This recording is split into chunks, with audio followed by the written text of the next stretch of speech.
Hey guys, today we're going to take a little trip back in time.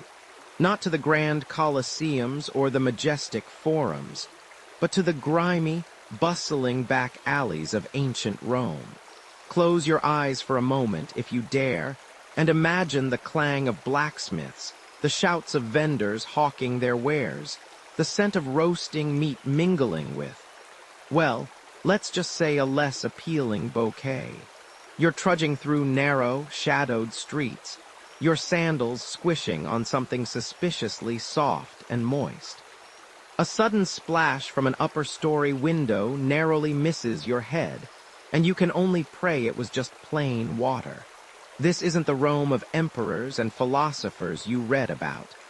This is the Rome of everyday life, where the sheer volume of humanity created a problem so colossal it still makes modern city planners shudder. If you were truly there, breathing that air, navigating those thoroughfares, you probably wouldn't survive a week before succumbing to something mysterious and rather unpleasant. Yes, the Eternal City, for all its glory, had a dirty little secret, one that piled up higher than its grandest arches. It's garbage. Now picture yourself waking up in an insula, a Roman apartment building. Your humble abode, perhaps on the third floor, offers a delightful view of the street below, which also doubles as the city's informal, open-air waste disposal system. You'd think with all that incredible engineering prowess, the aqueducts, the roads, the colossal buildings, the Romans would have figured out a neat little bin system, right? Oh, you sweet summer child. The concept of municipal waste collection, as we understand it, was about as foreign to them as air conditioning or a decent cup of coffee. So where did it all go? Everywhere. Seriously, everywhere. When you finished your meager breakfast of bread and olives, the olive pits, the bread crusts, the broken amphora from last night's wine, all of it likely went out the window with a polite or not-so-polite warning shout of Cave Canem. Or look out below, which translated loosely probably meant mind your head, mate, there's a pot coming down. This wasn't just a lazy habit. It was, for many, the only practical option. Most Roman homes, even wealthier ones, didn't have internal plumbing for waste beyond basic latrines that might connect to a main sewer, and certainly no organized system for solid refuse. The streets, therefore, became living, breathing landfills. Food scraps mingled with broken pottery shards, discarded building materials, animal bones from the butcher shops, and all manner of unidentifiable organic matter. Imagine the delightful aroma on a hot August day. It makes you appreciate your weekly curbside pickup, doesn't it? One mainstream historical fact that often gets overlooked amidst the grandeur of Rome is the sheer scale of the waste problem. It's estimated that the city of Rome, at its peak, housed over 1 million people. 1 million people producing waste daily, with little to no formal system for removal. This led to street levels gradually rising over centuries, burying older structures under layers of accumulated debris, a fact archaeologists often thank them for today. But it wasn't just a haphazard free-for-all. There were, naturally, some attempts at control, albeit rudimentary. The aediles, Roman officials responsible for public works and order, were technically in charge of keeping the streets clear. This was, however, a Herculean task, akin to trying to empty the ocean with a teacup. They'd occasionally employ gangs of slaves or hired laborers to clear the main thoroughfares, shoveling the accumulated filth into carts and taking it somewhere, where that somewhere was exactly varied. Sometimes it was dumped outside the city walls, forming vast, stinking mounds that became unofficial urban mountains. Sometimes it was used as fertilizer for agricultural fields, although this often meant simply spreading the unsegregated mess, pathogens and all, over the land. Now for a quirky tidbit.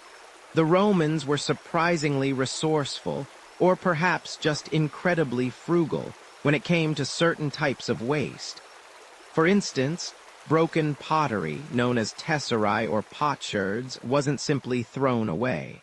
It was meticulously collected and crushed to make pozzolana, a crucial ingredient in their famous concrete. So your broken dinner plate might end up holding up a grand aqueduct a few years later. Talk about upcycling. You could even say they were the original eco-warriors.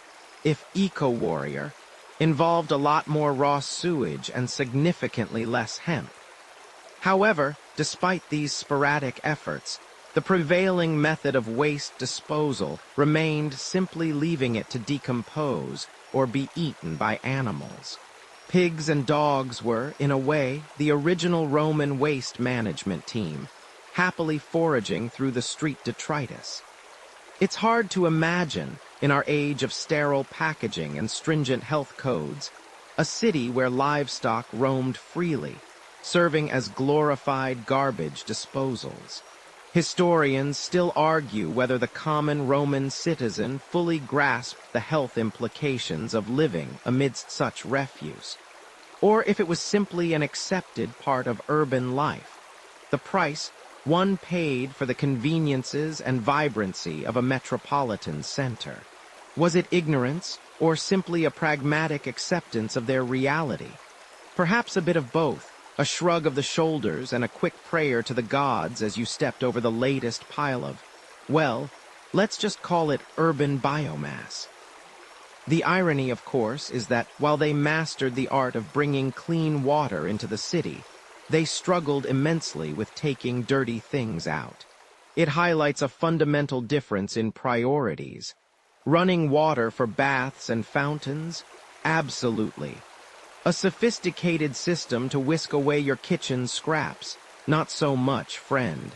That was more of a you problem, or more accurately, a everyone's problem that no one really solved problem. The streets weren't just dirty. They were a dynamic, ever-changing landscape of refuse, a testament to the daily lives of millions, slowly but surely burying the very foundations of their city in a fragrant historical layer cake. And you thought your apartment building's recycling program was complicated. Try explaining that to a Roman trying to dodge a falling chamber pot while negotiating a pile of fish guts. They really had their work cut out for them, didn't they? This chaotic, organic system, or lack thereof, set the stage for many of the challenges they would face, health-wise and socially, throughout the centuries. Teaser, you'll explore the mundane yet critical aspects of waste in bustling ancient Rome. The morning mist hangs heavy over the Vicus Tuscus, not with dew, but with the cloying, multi-layered scent of a city stirring awake. It's a symphony of smells, really.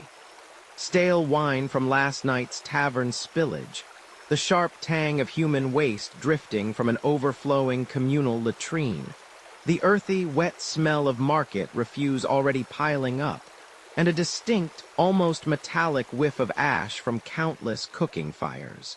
You trudge along the cobbled street, your sandals splashing through puddles of unidentifiable liquid, a discarded amphora shard glinting dangerously near your foot.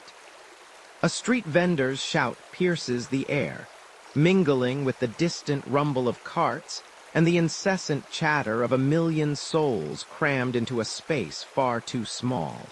This is Rome, vibrant and alive, yet undeniably fragrant. This isn't the Rome of pristine marble temples and grand triumphal arches often depicted in history books, but the gritty, lived-in reality of daily life, where the ever-present challenge of waste was not just a nuisance, but a defining feature of existence. It's a world where, frankly, your modern immune system would wave a tiny white flag within days. You're about to discover how the most mundane acts of disposal shaped the destiny of an empire, influencing everything from public health and urban planning to to social hierarchy and engineering marvels. Surviving ancient Rome wasn't just about dodging chariots. It was about navigating a literal minefield of biological and solid refuse. Imagine, for a moment, your own modern apartment. Now strip away the plumbing, the bins, the weekly collection service. Instead, you're holding a chamber pot brimming from the night. Your options are limited. Perhaps you'd venture down several flights of stairs to a communal latrine, a bustling, unprivate affair where Romans often socialized. Or if you were feeling particularly daring, you might just empty it out of your window, shouting a perfunctory, "Cave! Beware!" to anyone below. That wasn't just a quirky historical anecdote. It was a daily occurrence in densely packed insulae, the multi-story apartment blocks that housed the majority of Rome's population. The ground floor shopkeepers probably had a special brush for their awnings, I suppose. This ceaseless flow of domestic refuse, kitchen scraps, broken pottery, discarded fabrics, and yes, a prodigious amount of human waste was the baseline of Rome's garbage problem. It wasn't a once-a-week concern. It was a constant, hourly battle against accumulation. Animals, particularly pigs and dogs, served as unofficial street cleaners, rooting through the refuse, providing a rudimentary form of organic recycling. While effective in some ways, it also meant a constant mingling of domesticated animals, vermin, and human habitation. A recipe for disease that would make any modern epidemiologist reach for the strongest hand sanitizer. Yet this mundane waste, this seemingly trivial byproduct of daily life, was also critically important. Its sheer volume posed an existential threat to the city. Without proper management, Rome would have literally drowned in its own detritus. This is where Roman ingenuity, born of necessity, truly shines. The construction of the Cloaca Maxima, the greatest sewer, stands as a monumental testament to their understanding of urban sanitation. This vast, sophisticated network of interconnected channels, some large enough to drive a cart through, collected wastewater and storm runoff, channeling it away from the city center and into the Tiber River. It wasn't just a ditch. It was an engineering marvel, predating much of modern plumbing by millennia, and a mainstream historical fact that underscores Rome's pragmatic approach to civic challenges. It was an investment on a scale rarely seen before, designed to prevent the literal collapse of the city's health and infrastructure. But even the Cloaca Maxima couldn't handle everything. Many smaller streets remained open sewers, and much of the solid waste simply piled up. This led to some surprisingly resourceful, if sometimes unappetizing, recycling efforts. Take, for instance, the enormous refuse heaps outside the city walls. One of the most famous is Monte Testaccio, a literal mountain formed almost entirely from broken amphorae, the clay vessels used to transport goods like olive oil and wine. This quirky tidbit reveals not only the scale of Roman consumption, but also an inadvertent early form of organized waste disposal for specific materials. Imagine climbing a hill made entirely of ancient wine bottles. It probably wasn't a popular picnic spot.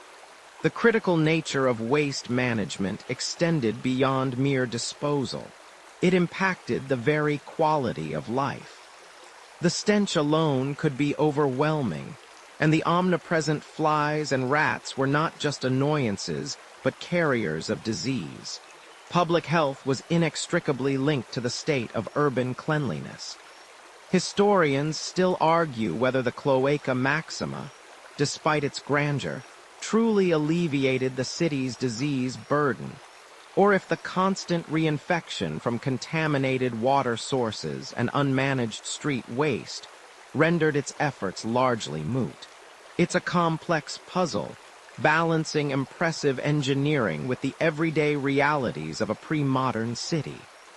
The affluent Romans, of course, enjoyed a somewhat cleaner existence, with private latrines in their villas, and perhaps more diligent slaves to manage their domestic waste. The poor, crowded into their multi-story insulae, bore the brunt of the city's dirtiest secrets. Their waste, often tossed from windows or into alleys, contributed directly to the squalor of the lower classes, reinforcing social stratification in the very muck of the streets. It's a rather grim reminder that even your trash had a social standing. The entire urban fabric was a delicate balance between order and chaos, cleanliness and filth, a tension constantly tested by the relentless output of a thriving metropolis. We're only just beginning to uncover the intricate ways this mundane aspect of Roman life played a critical role in shaping their world, from their daily routines to the very longevity of their empire. Bullet 2 equals section 2. Early Roman waste simpler times, simpler pits. You trudge through the unpaved alleyways of early Rome, the scent of damp earth and something vaguely organic clinging to the air. It's a far cry from the bustling, sewage-drenched metropolis you might imagine later, grander Rome to be. Here, the city, or rather the collection of huts and nascent temples, feels more like an overgrown village. The waste, too, reflects this simpler existence. Gone are the marble pavements and the constant thrum of carts, replaced by packed dirt and the occasional bleeding goat. You observe a woman casually tossing a handful of food scraps onto a small heap near her door, a practice so ingrained it barely registers as an action. There's no complex system here, no elaborate infrastructure for disposal. The very air you breathe is a testament to an era where the divide between domestic space and public dumping ground was, shall we say, a bit blurry. Imagine your local park bench, but instead of squirrels, it's rats, and instead of discarded coffee cups, it's a, well, let's just say some things haven't changed much in 2 millennia. The early Roman solution to refuse was, quite literally, digging a hole. Or more accurately, a lot of holes. These were the infamous middens or refuse pits, simple depressions in the ground where household waste was unceremoniously dumped. Think of it as the original out-of-sight, mostly out-of-mind approach. You'd gather your broken pottery, the occasional bone from a meal, discarded straw from bedding, and whatever else had outlived its usefulness. Then head to the nearest designated pit. Or, if you were feeling particularly lazy, just a convenient hollow in your backyard. The beauty of this system, if you could call it that, was its elegant simplicity. As settlements grew, these pits would fill up, often covered over with a layer of soil, and new ones would be dug nearby. It was a constantly shifting landscape of refuse, hidden just beneath the nascent city's surface. The sheer volume of organic material in these early pits meant that decomposition was a constant, if slow, process. Food scraps, animal dung. Yes, farm animals were still very much a part of the urban landscape, and human waste all contributed to a rich, if pungent, biological stew. It wasn't uncommon for families to have their own dedicated refuse pits, especially if they had even a modest plot of land. You can almost picture it. A family dinner, followed by a quick trip to the garden with a bucket, then back inside for dessert. It was an integrated system, you see, where your garbage often just went back to nourish the very soil that fed you, in a sort of slow, ancient, and undeniably smelly recycling program. One might say it was the ultimate farm-to-table-to-earth cycle, except the table part usually involved a lot more crumbs and discarded husks. A mainstream historical fact about these early times is that open dumping, particularly into these shallow pits or directly onto the streets, was the predominant method of waste disposal until the city's population density forced more organized solutions. There were no public sanitation departments yet, no grand municipal projects dedicated solely to waste removal. It was a largely individual or household responsibility, managed at the most local level possible. This meant that the cleanliness of your immediate surroundings was often a direct reflection of your own fastidiousness, or lack thereof. And let's be honest, in a world without running water or soap as we know it, fastidiousness was a relative term. You might have seen more flies than you'd care to count. The quirky tidbit of this era often revolves around the discovery of ancient middens by modern archaeologists. These refuse pits are, in essence, time capsules. They're treasure troves of information, revealing not only what people ate but also what tools they used, what animals they kept, and even what illnesses they might have suffered from. Imagine archaeologists meticulously sifting through millennia-old garbage, piecing together the daily lives of people just like you, based on their discarded avocado pits and broken plastic forks, except it's amphora fragments and gnawed animal bones. It's like discovering your great-great-great-great-grandparents' trash can and learning everything about their dietary habits and penchant for pottery from it. Historians still argue whether the earliest pits were primarily for refuse, or if some also served a dual purpose, perhaps as sources of clay for building materials after they'd been filled and covered. The line between a borrow pit and a refuse pit could be quite blurry, especially in a settlement that was constantly expanding and building. Was it a planned disposal site, or just a convenient hole that happened to fill up? The exact intentionality behind every depression in the ancient Roman landscape remains a fascinating subject of academic debate. It's a bit like trying to figure out if your teenager's messy room is a deliberate artistic statement, or just, well, a messy room. As the small settlement of Rome began to grow, and more people clustered together, the simple pit system started to show its cracks. More people meant more waste, and more waste meant pits filling up faster, requiring more land, and leading to the eventual encroachment of waste sites on living spaces. The charmingly rustic, if somewhat odorous, personal pit started to become a public nuisance. You couldn't just keep digging new holes indefinitely, not when your neighbors were getting closer and closer, and the collective aroma was beginning to make everyone's eyes water. It became clear that the charmingly primitive ways of waste management were not going to scale with Rome's burgeoning ambitions.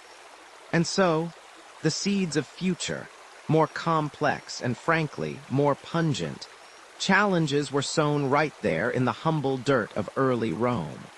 Teaser: discover how early Romans managed their refuse before the city swelled into a metropolis. You're standing on the banks of the Tiber, not the grand, bustling river you know from later histories, but a narrower, perhaps wilder waterway, its current still strong enough to carry secrets downstream. The air around you, surprisingly, isn't choked with the stench of 1,000 years of accumulated grime. No, not yet. You're in a different era, a foundational moment when Rome was more a collection of intertwined villages, its future greatness still a distant whisper on the breeze. Here, the immediate problem of daily refuse was a remarkably personal and often, frankly, agricultural affair. If you were dropped here with nothing but your modern sensibilities, you probably wouldn't survive a week, let alone a lifetime, without a serious reevaluation of your personal space standards. Back then, the concept of waste management wasn't an engineering marvel. It was more like an informal pact between you, your pig, and the nearest patch of arable land. You see, in these simpler times, the line between what was considered waste and what was a valuable resource was incredibly blurred. Food scraps, for instance, rarely went to waste. They fed the aforementioned pig, the chickens scratching in the dirt, or perhaps even the family dog, whose dietary preferences were less discerning than yours. Think of it as the ultimate in-house, zero-waste system, long before anyone ever thought to slap a trendy label on it. Your compost heap wasn't a cute backyard bin. It was often just a designated corner of your property where organic matter slowly returned to the earth, ready to nourish next season's crops. It was a cycle of life and, well, stuff. Human and animal excrement, a major headache for later Romans, was primarily handled via methods that would make your delicate sensibilities shiver. Latrines were often communal pits or simple holes dug in the ground, later covered with soil. For those with a bit more land, it was an opportunity for stercoratio, the ancient practice of manuring fields. You wouldn't think twice about spreading a layer of well-rotted human and animal waste over your newly tilled soil. It was efficient, effective, and perhaps best of all, free. This was nature's recycling program in full swing, turning biological byproducts into agricultural gold. A good harvest, after all, was literally rooted in this kind of practical, if somewhat pungent, sustainability.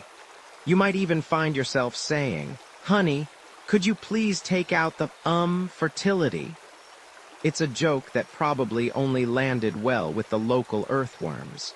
But as these early settlements began to coalesce, as families grew into clans and clans into larger communities, the sheer volume of daily detritus started to outpace these highly localized, individual solutions.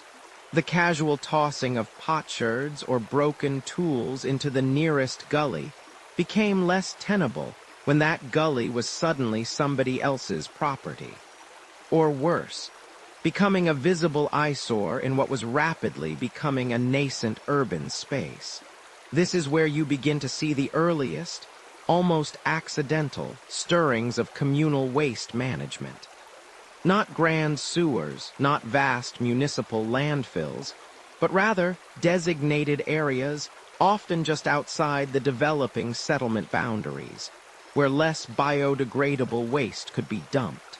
It was pragmatic, less about public health, and more about just keeping the immediate living spaces clear of tripping hazards and general unpleasantness. One mainstream historical fact that illustrates this early, adaptive approach is the very humble origins of what would become the magnificent Cloaca Maxima, before it was the colossal, vaulted sewer system of imperial Rome. It started as little more than an open drain, or a series of ditches, designed to channel water and waste away from marshy areas where early Roman settlements were springing up. It wasn't built with the intention of being a sophisticated waste disposal system, but rather for land reclamation and flood control. Its function as a primary sewer evolved over centuries, a testament to Roman pragmatism: repurpose, adapt, and only then, if absolutely necessary, build anew. So, if you ever find yourself lamenting a leaky faucet, just remember that Rome's most famous sewer started as a glorified drainage ditch. Probably made less of a splash, though. Now, for a quirkier tidbit, while large-scale recycling, as we understand it, didn't exist, Romans were masters of upcycling out of necessity. Broken pottery, known as tesserae, wasn't simply discarded en masse. It was often crushed and incorporated into mortar, or used as aggregate in the famous Roman concrete, opus caementicium. So your grandma's chipped amphora might very well have ended up supporting a magnificent temple floor. Talk about giving old junk a second life. It makes you wonder if they had tiny little ceramic shards with live, laugh, love on them embedded in their walls. Probably not.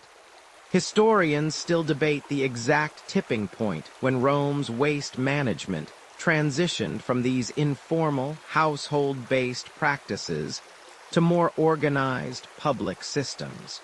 Was it a gradual evolution, driven by population growth and increasing density? Or were there specific, perhaps unrecorded, decrees that pushed for more centralized solutions? The archaeological record offers tantalizing clues, layers of refuse that tell a story of shifting habits. But pinpointing that precise moment of conscious, large-scale municipal intervention remains a lively area of academic discussion. You can almost feel the population pressure building. A slow, inexorable force that pushed communities to think beyond the individual pit or the convenient riverbank. The river, once a helpful carrier of light waste, would eventually become a murky, odorous testament to the city's burgeoning population. Less a friend and more a giant, slow-moving toilet. But in these early days, before the city swelled into a metropolis, the relationship with waste was far more intimate, more directly tied to survival and daily chores. It was a time when your garbage was truly your own problem, and often your own solution. Bullet 3 equals Section 3. Rome's growth, the urban waste explosion. You stand at the edge of the Forum not as a tourist with a gelato in hand, but as a Roman circa 100 CE. The morning sun, already warm, glints off the marble, but your nose tells a different story.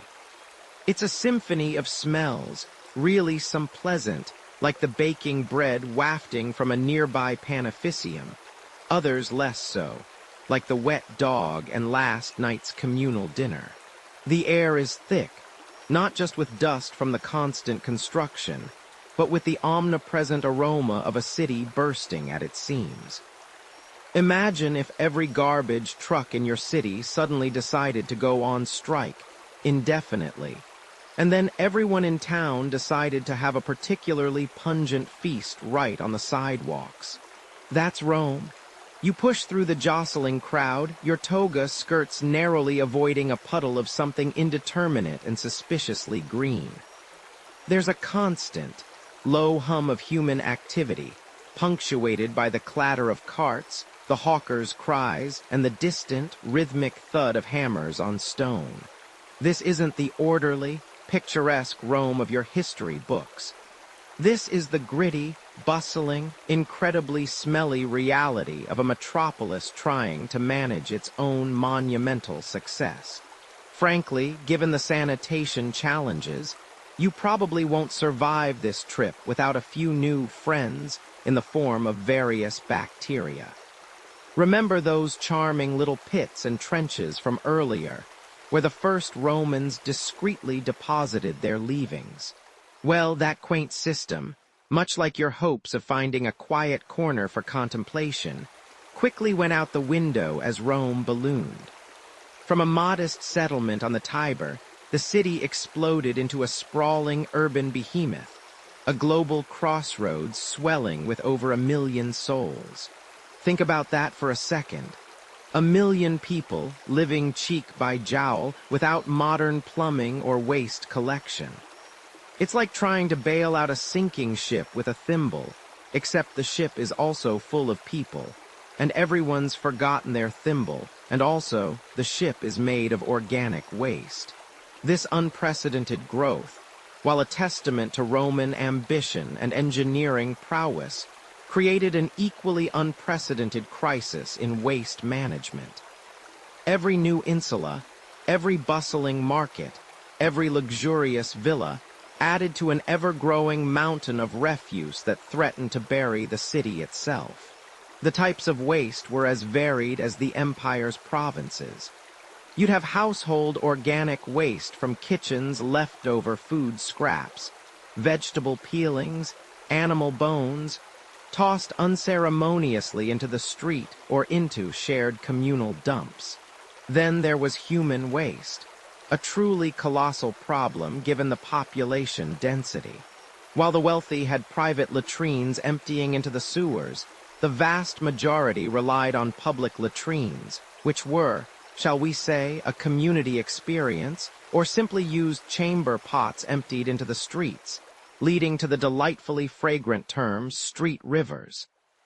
You'd think they'd invent a designated poo path or something, but no, it was a free-for-all. Construction debris was another massive headache. Rome was constantly being built, torn down and rebuilt. Think of the endless rubble from demolished buildings, broken tiles, discarded bricks, and excess earth from excavations. Where did it all go?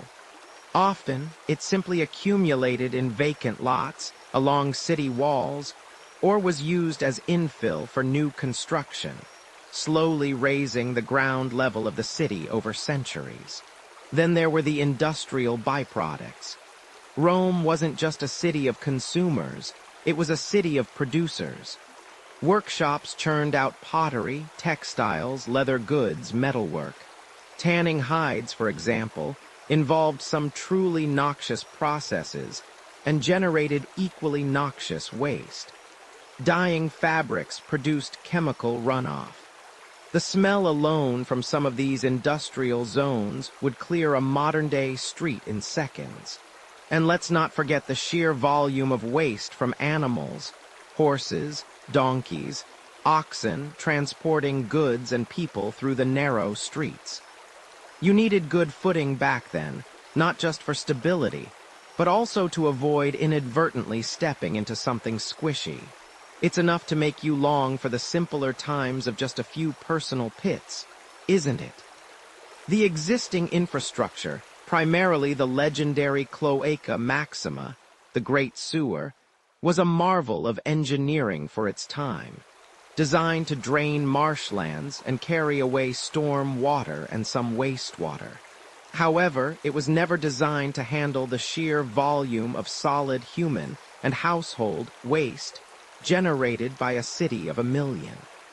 It was more of a drainage system than a modern sewage network.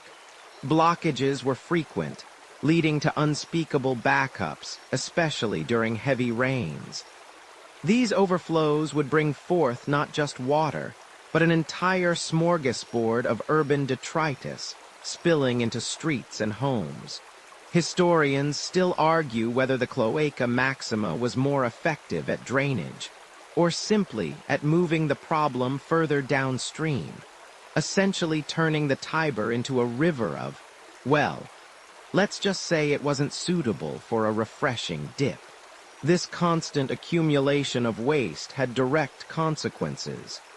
Diseases like dysentery, cholera, and typhoid were rampant, exacerbated by the lack of proper sanitation. Rats and other vermin thrived in the mountains of trash, acting as vectors for more plagues. The sheer squalor was a constant companion, a stark contrast to the grand public buildings and impressive monuments that the Romans were so proud of. It was a city of extremes, where breathtaking beauty coexisted with breathtaking filth. You push through the throngs, the press of bodies a constant, almost suffocating presence, but it's the air itself that truly assaults your senses. No longer merely the distant hum of a bustling city, this Rome now roars with a different kind of life, one steeped in an undeniable, pervasive stench. This isn't just the charmingly rustic aroma of the countryside. Remember those simpler times and those humble waste pits. Oh no, my friend, this is the concentrated essence of 1 million human lives, all exhaling, expelling, and just generally existing in close proximity. The very cobblestones beneath your sandals seem slick with an invisible grime, a testament to the layers of urban detritus that accumulate faster than any cleaning crew could possibly manage. Every turn brings a new olfactory challenge. The sharp, metallic tang of an overflowing butcher's stall, the cloying sweetness of rotting fruit from a discarded market basket. And then, inevitably, that distinct, unmistakable ammonia sent wafting from a public latrine, or perhaps just from that conveniently located corner where folks do their business. And honestly, if you were actually living through this, day in and day out, your chances of surviving past childhood would plummet faster than a lead weight in the Tiber. It's not just the visible refuse. It's the microscopic world teeming within it, an invisible army of pathogens just waiting for an invitation to your digestive system. Forget gladiator fights. The real daily battle was against dysentery and a host of other charming ailments born of unsanitary conditions. You see, as Rome swelled into this sprawling imperial capital, pulling in people and resources from across its vast empire, it also pulled in an unprecedented problem: waste on a scale no ancient city had ever truly faced before. Historians estimate that during its peak, imperial Rome might have housed well over 1 million inhabitants within its walls, a staggering number for the ancient world. Imagine, if you will, the daily output of 1 million individuals, each generating household refuse, market waste, and biological byproducts. It's not just your apple core and yesterday's dinner scraps anymore. Think of the sheer volume of broken pottery from the bustling potteries, the construction debris from constant building and rebuilding, the discarded amphorae from imported wine and olive oil, and the endless stream of animal waste from beasts of burden and sacrificial offerings. You could practically build another hill in Rome just from the refuse, if you could only figure out where to pile it all without causing a complete collapse of civilization. The streets, particularly in the poorer, more densely populated districts, became a casual, open-air dumping ground. Private citizens, often living in multi-story apartment blocks known as insulae, didn't have organized trash collection. So what do you do with your rubbish when the communal pit fills up faster than you can say, Jupiter Optimus Maximus? You toss it out the window, naturally. Preferably after shouting a warning, though that courtesy wasn't always extended, making a stroll through a narrow Roman alleyway a perilous game of dodge the discarded dishware. Imagine planning your evening commute around the potential aerial bombardment of yesterday's dinner. It certainly added an element of surprise to everyday life, wouldn't you agree? This escalating crisis wasn't just unsightly. It was an infrastructural nightmare. The city's famed sewers, like the magnificent Cloaca Maxima, were primarily designed for stormwater drainage and a certain amount of human waste from public latrines, not for the tidal wave of solid refuse generated by a metropolis of this size. They'd quickly clog with everything from broken bricks to dead animals, turning into festering subterranean rivers of unimaginable filth. When the sewers choked, the overflow backed up into the streets, mingling with the fresh garbage, creating a truly spectacular, multi-sensory assault. The city became a colossal, organic machine, constantly producing waste, and its digestive system, though impressive for its time, was simply overwhelmed. One rather intriguing and perhaps stomach-churning tidbit about Roman waste management, or rather, waste utilization, involves the fulling industry. Fullers were the ancient world's dry cleaners, and their secret ingredient for cleaning and whitening wool? Urine. Yes, you heard that right. Large amphorae would be placed at street corners, collecting public donations of urine which was rich in ammonia, a powerful cleansing agent. So, as you navigated the already pungent streets, you might occasionally catch a whiff of this communal collection effort. It really puts a new spin on community spirit, doesn't it? Talk about making the best out of a bad situation. The sheer scale of the waste problem also sparked considerable debate, even among the Romans themselves. Laws were passed, often targeting the worst offenders of window tossing, but enforcement was notoriously lax.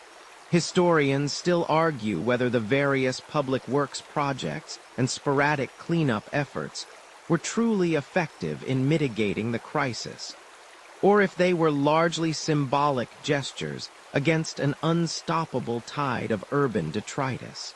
Was it a genuine attempt to manage public health, or more about maintaining a facade of imperial grandeur for the city's wealthier districts?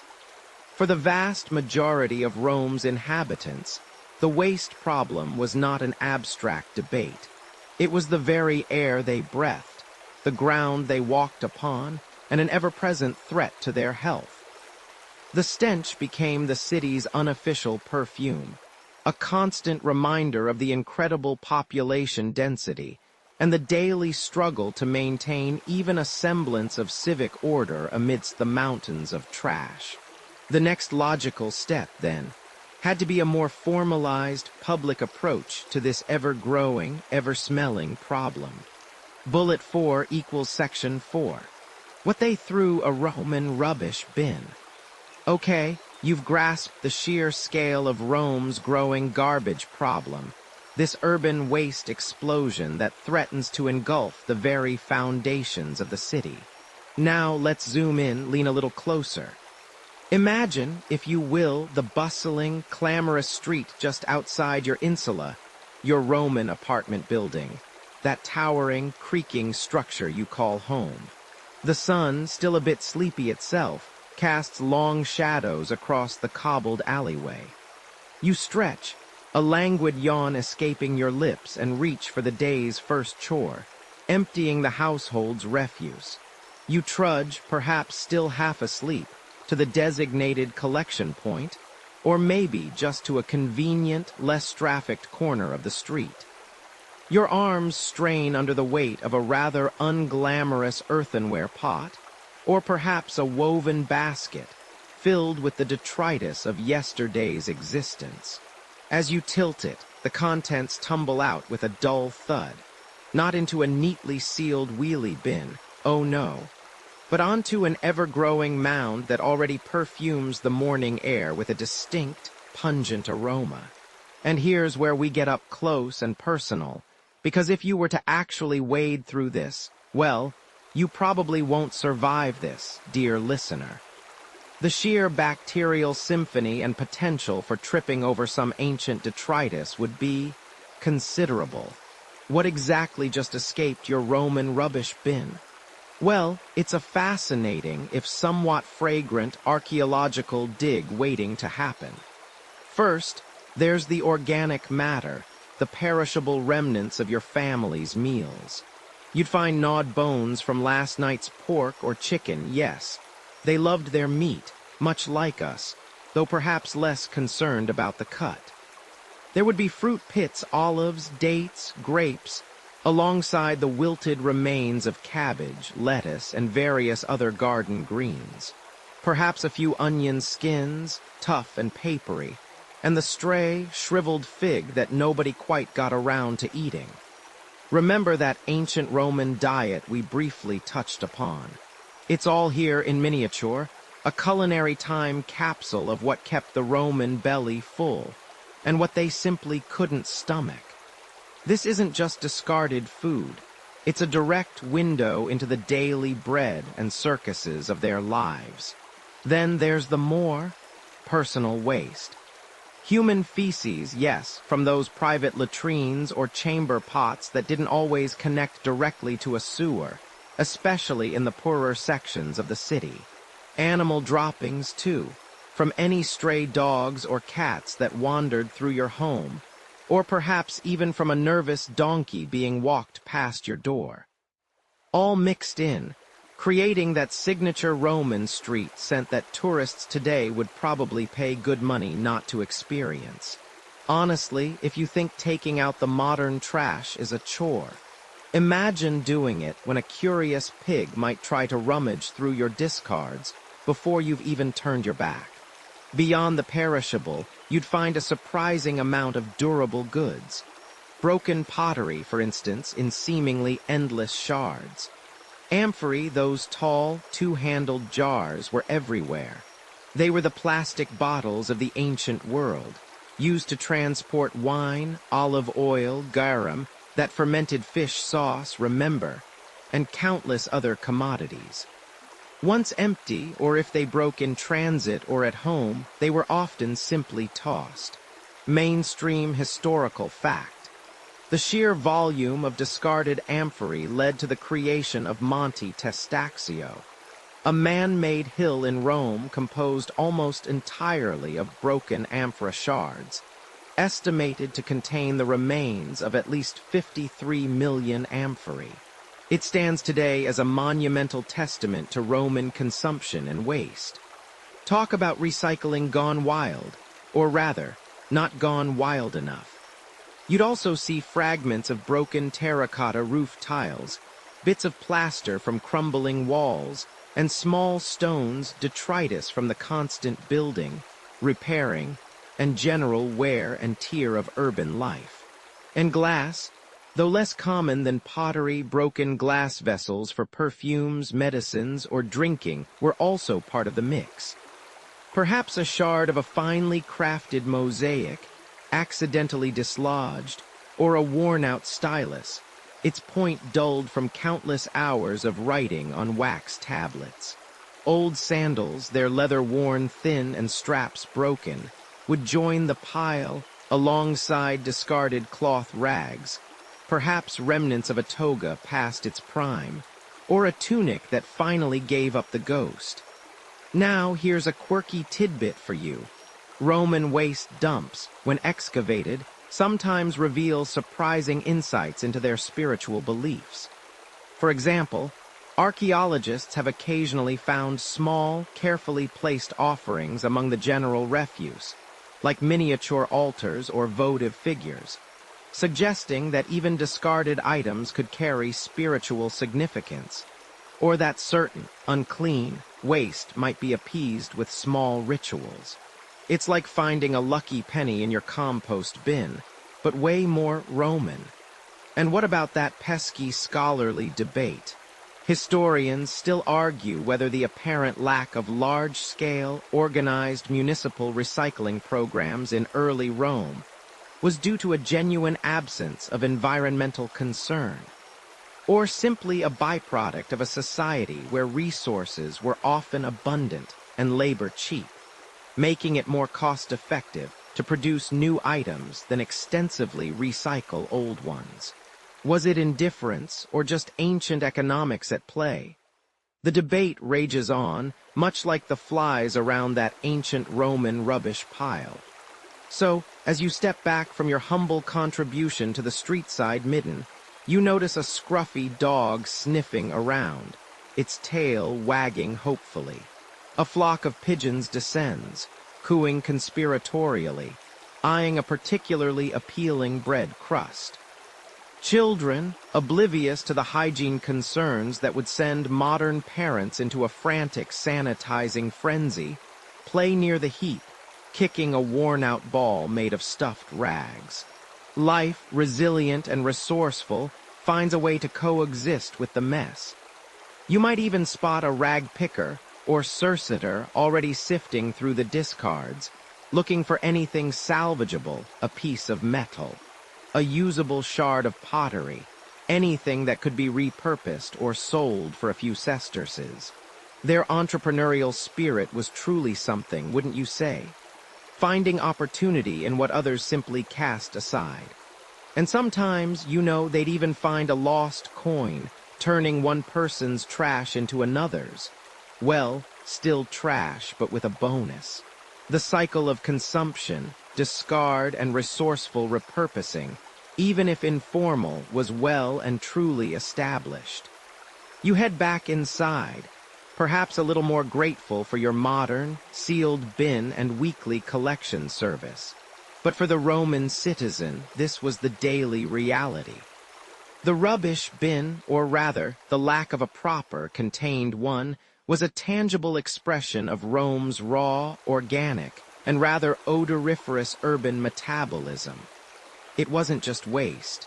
It was a sprawling, ever-changing portrait of their lives, their meals, their breakages, and their constant striving, however imperfectly, to manage the sheer volume of their existence in a city that refused to stop growing. The smells, the sights, the sheer, undeniable presence of it all was as much a part of ancient Rome as the grand forums and towering aqueducts. And it only got more interesting from here. You step out into the Roman morning, and it hits you immediately. Not the crisp, clean air you might imagine, but a rich, layered bouquet of everyday life and its unavoidable byproducts. The narrow, winding vicus you traverse is less a street and more a stage for a perpetual opera of discarded goods. Your sandals squelch just slightly on something unidentifiable near the public fountain. A common hazard, really. You're not just walking through Rome.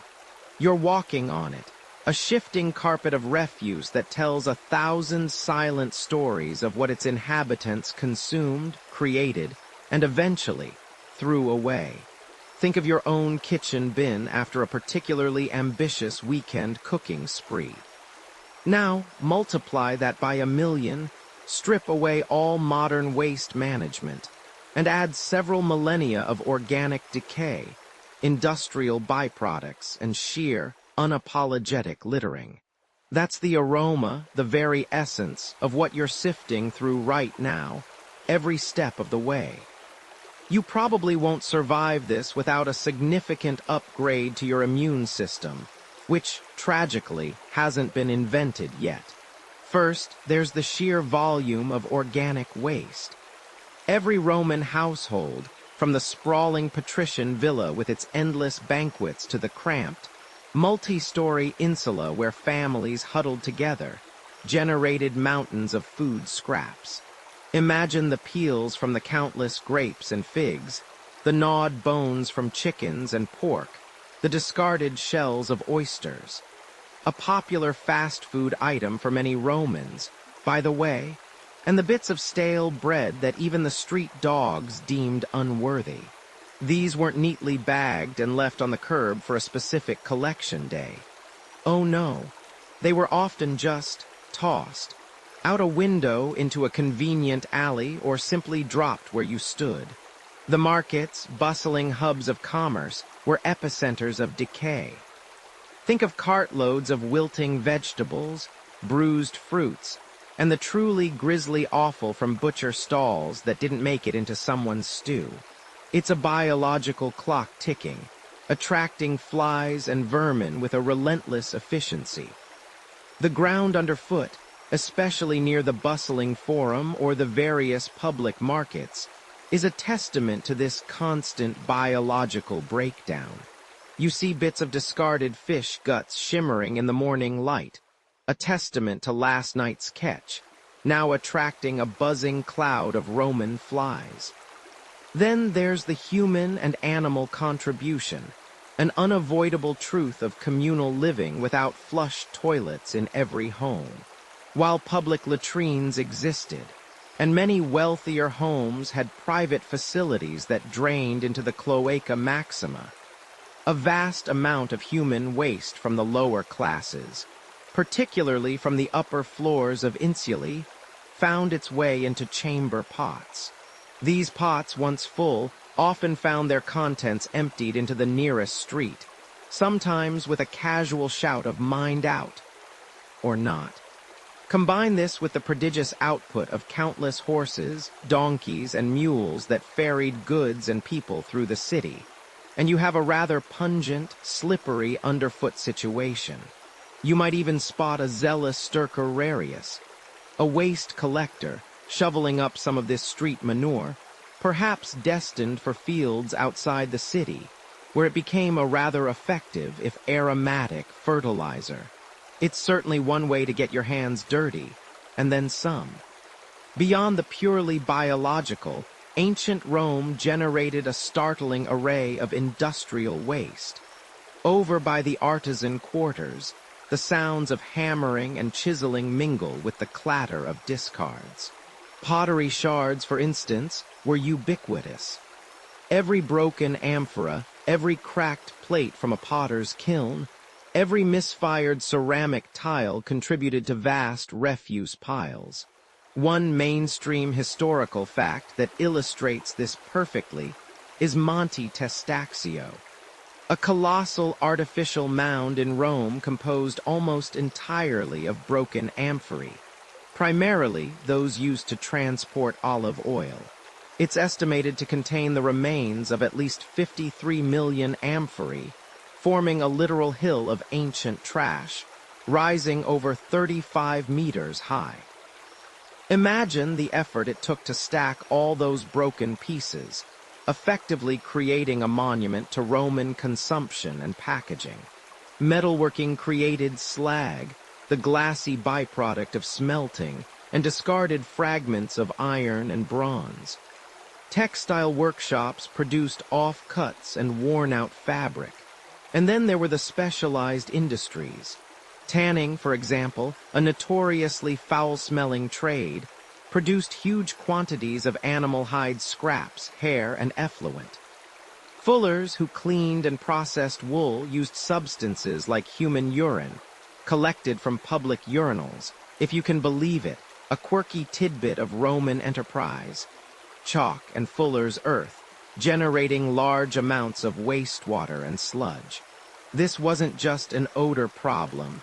It was a waste stream that had to go somewhere, often into the Tiber River, adding to its already questionable purity.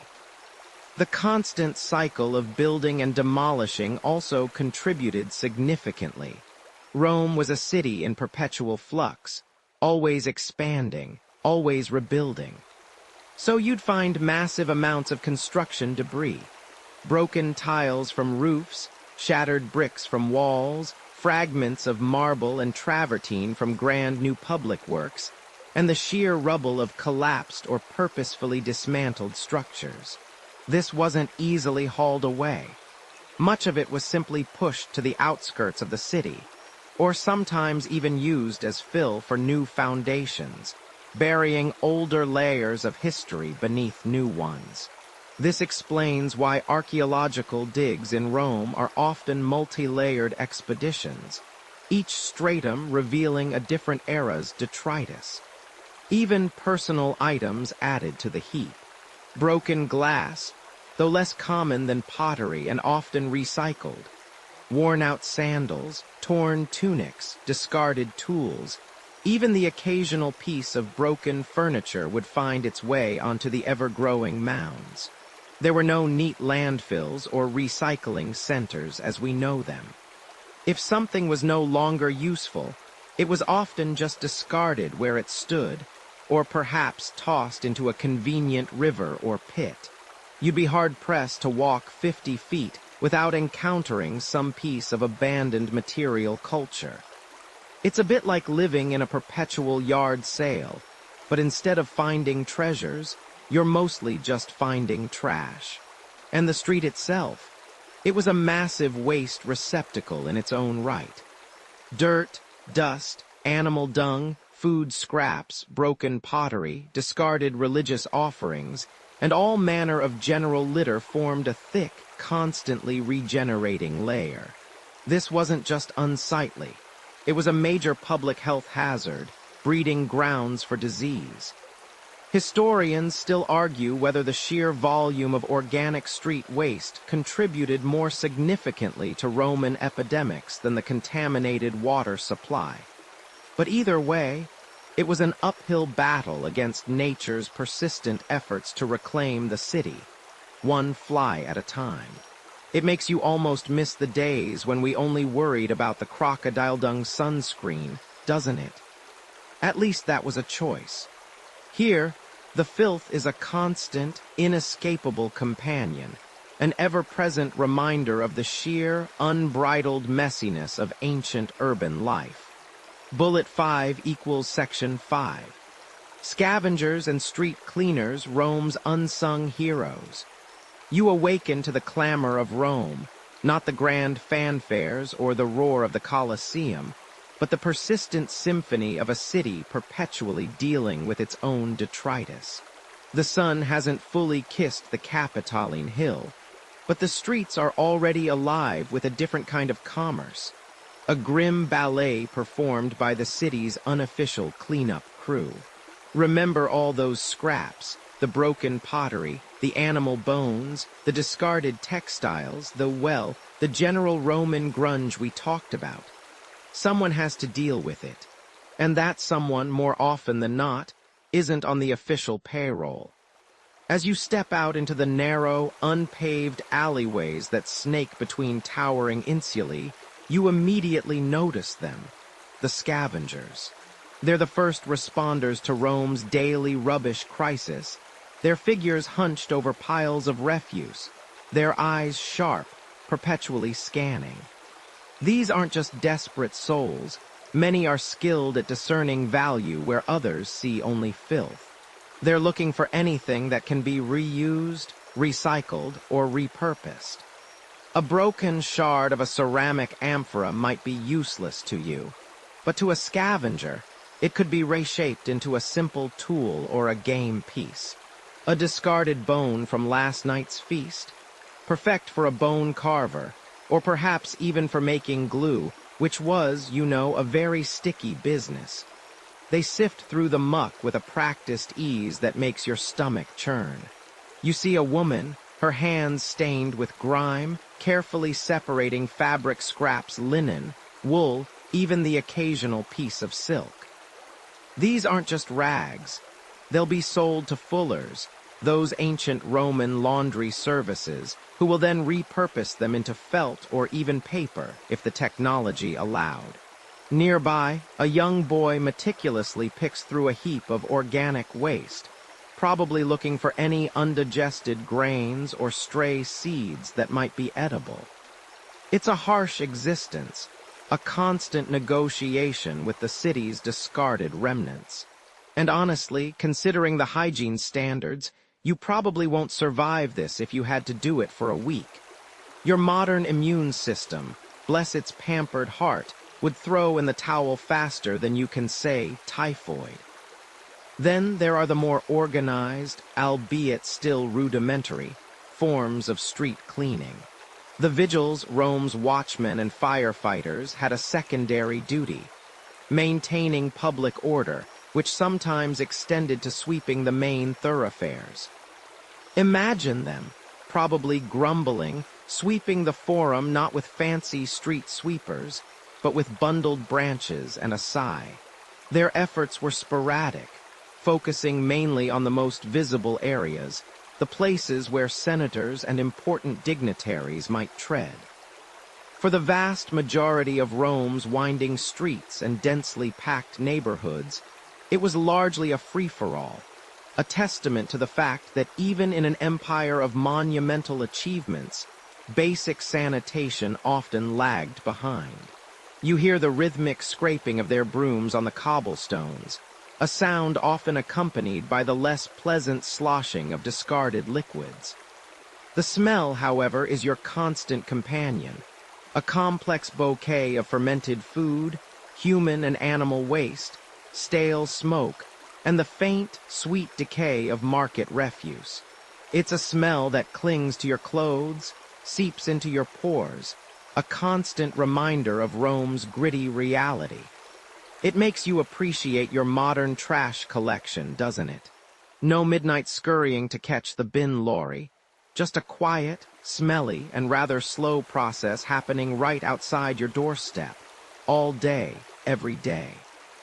The sheer volume of waste generated by a city of 1 million people, with no centralized collection system as we know it, meant that even with scavengers and occasional sweepers, the accumulation was relentless. Every morning you'd see fresh piles of refuse appear as if by magic, spilling out from doorways and tenement blocks. The Romans were, in essence, experts at curbside delivery of their garbage, whether the curb was a narrow lane or a bustling street. They simply tossed it out. Out of sight, out of mind, right? Well, not entirely. You might be strolling along, admiring a grand temple, only to sidestep a small mountain of kitchen scraps and broken amphorae right at its base. It's a stark contrast, the sublime and the utterly putrid existing side by side. This wasn't just a nuisance, it was a breeding ground for disease. Rodents scurried everywhere, bold and well-fed, and flies buzzed in thick clouds, particularly around market areas. It's a good thing they didn't have to worry about plastic bags floating around. Imagine the sheer visual chaos then. One mainstream historical fact that often surprises people is that while Rome had an impressive sewer system, the Cloaca Maxima, it was primarily designed for storm water drainage and later for public latrines, not for household waste collection. Most solid household waste simply wasn't channeled into it. So, while you might do your business over a running stream of water in a public latrine, awkwardly close to your neighbor, mind you, your dinner leftovers ended up on the street. It's almost as if they said, "Let's build a magnificent sewer for some of our waste, and for the rest, we'll just wing it."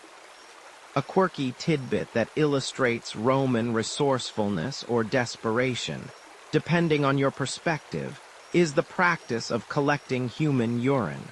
Yes, you heard that right. Fullers, those industrious cleaners, would pay good money for stale urine, which was used in the washing and fulling of cloth due to its ammonia content.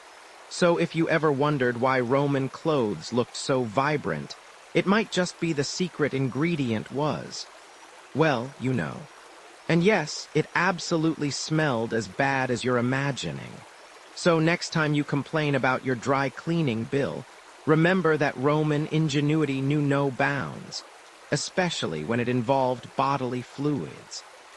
Historians still argue whether the sporadic cleanup efforts were primarily motivated by public health concerns or simply by the desire to keep key public spaces presentable for political and religious functions. Was it truly about preventing plague? Or was it more about making sure the emperor didn't trip over a pile of fish guts on his way to a ceremony?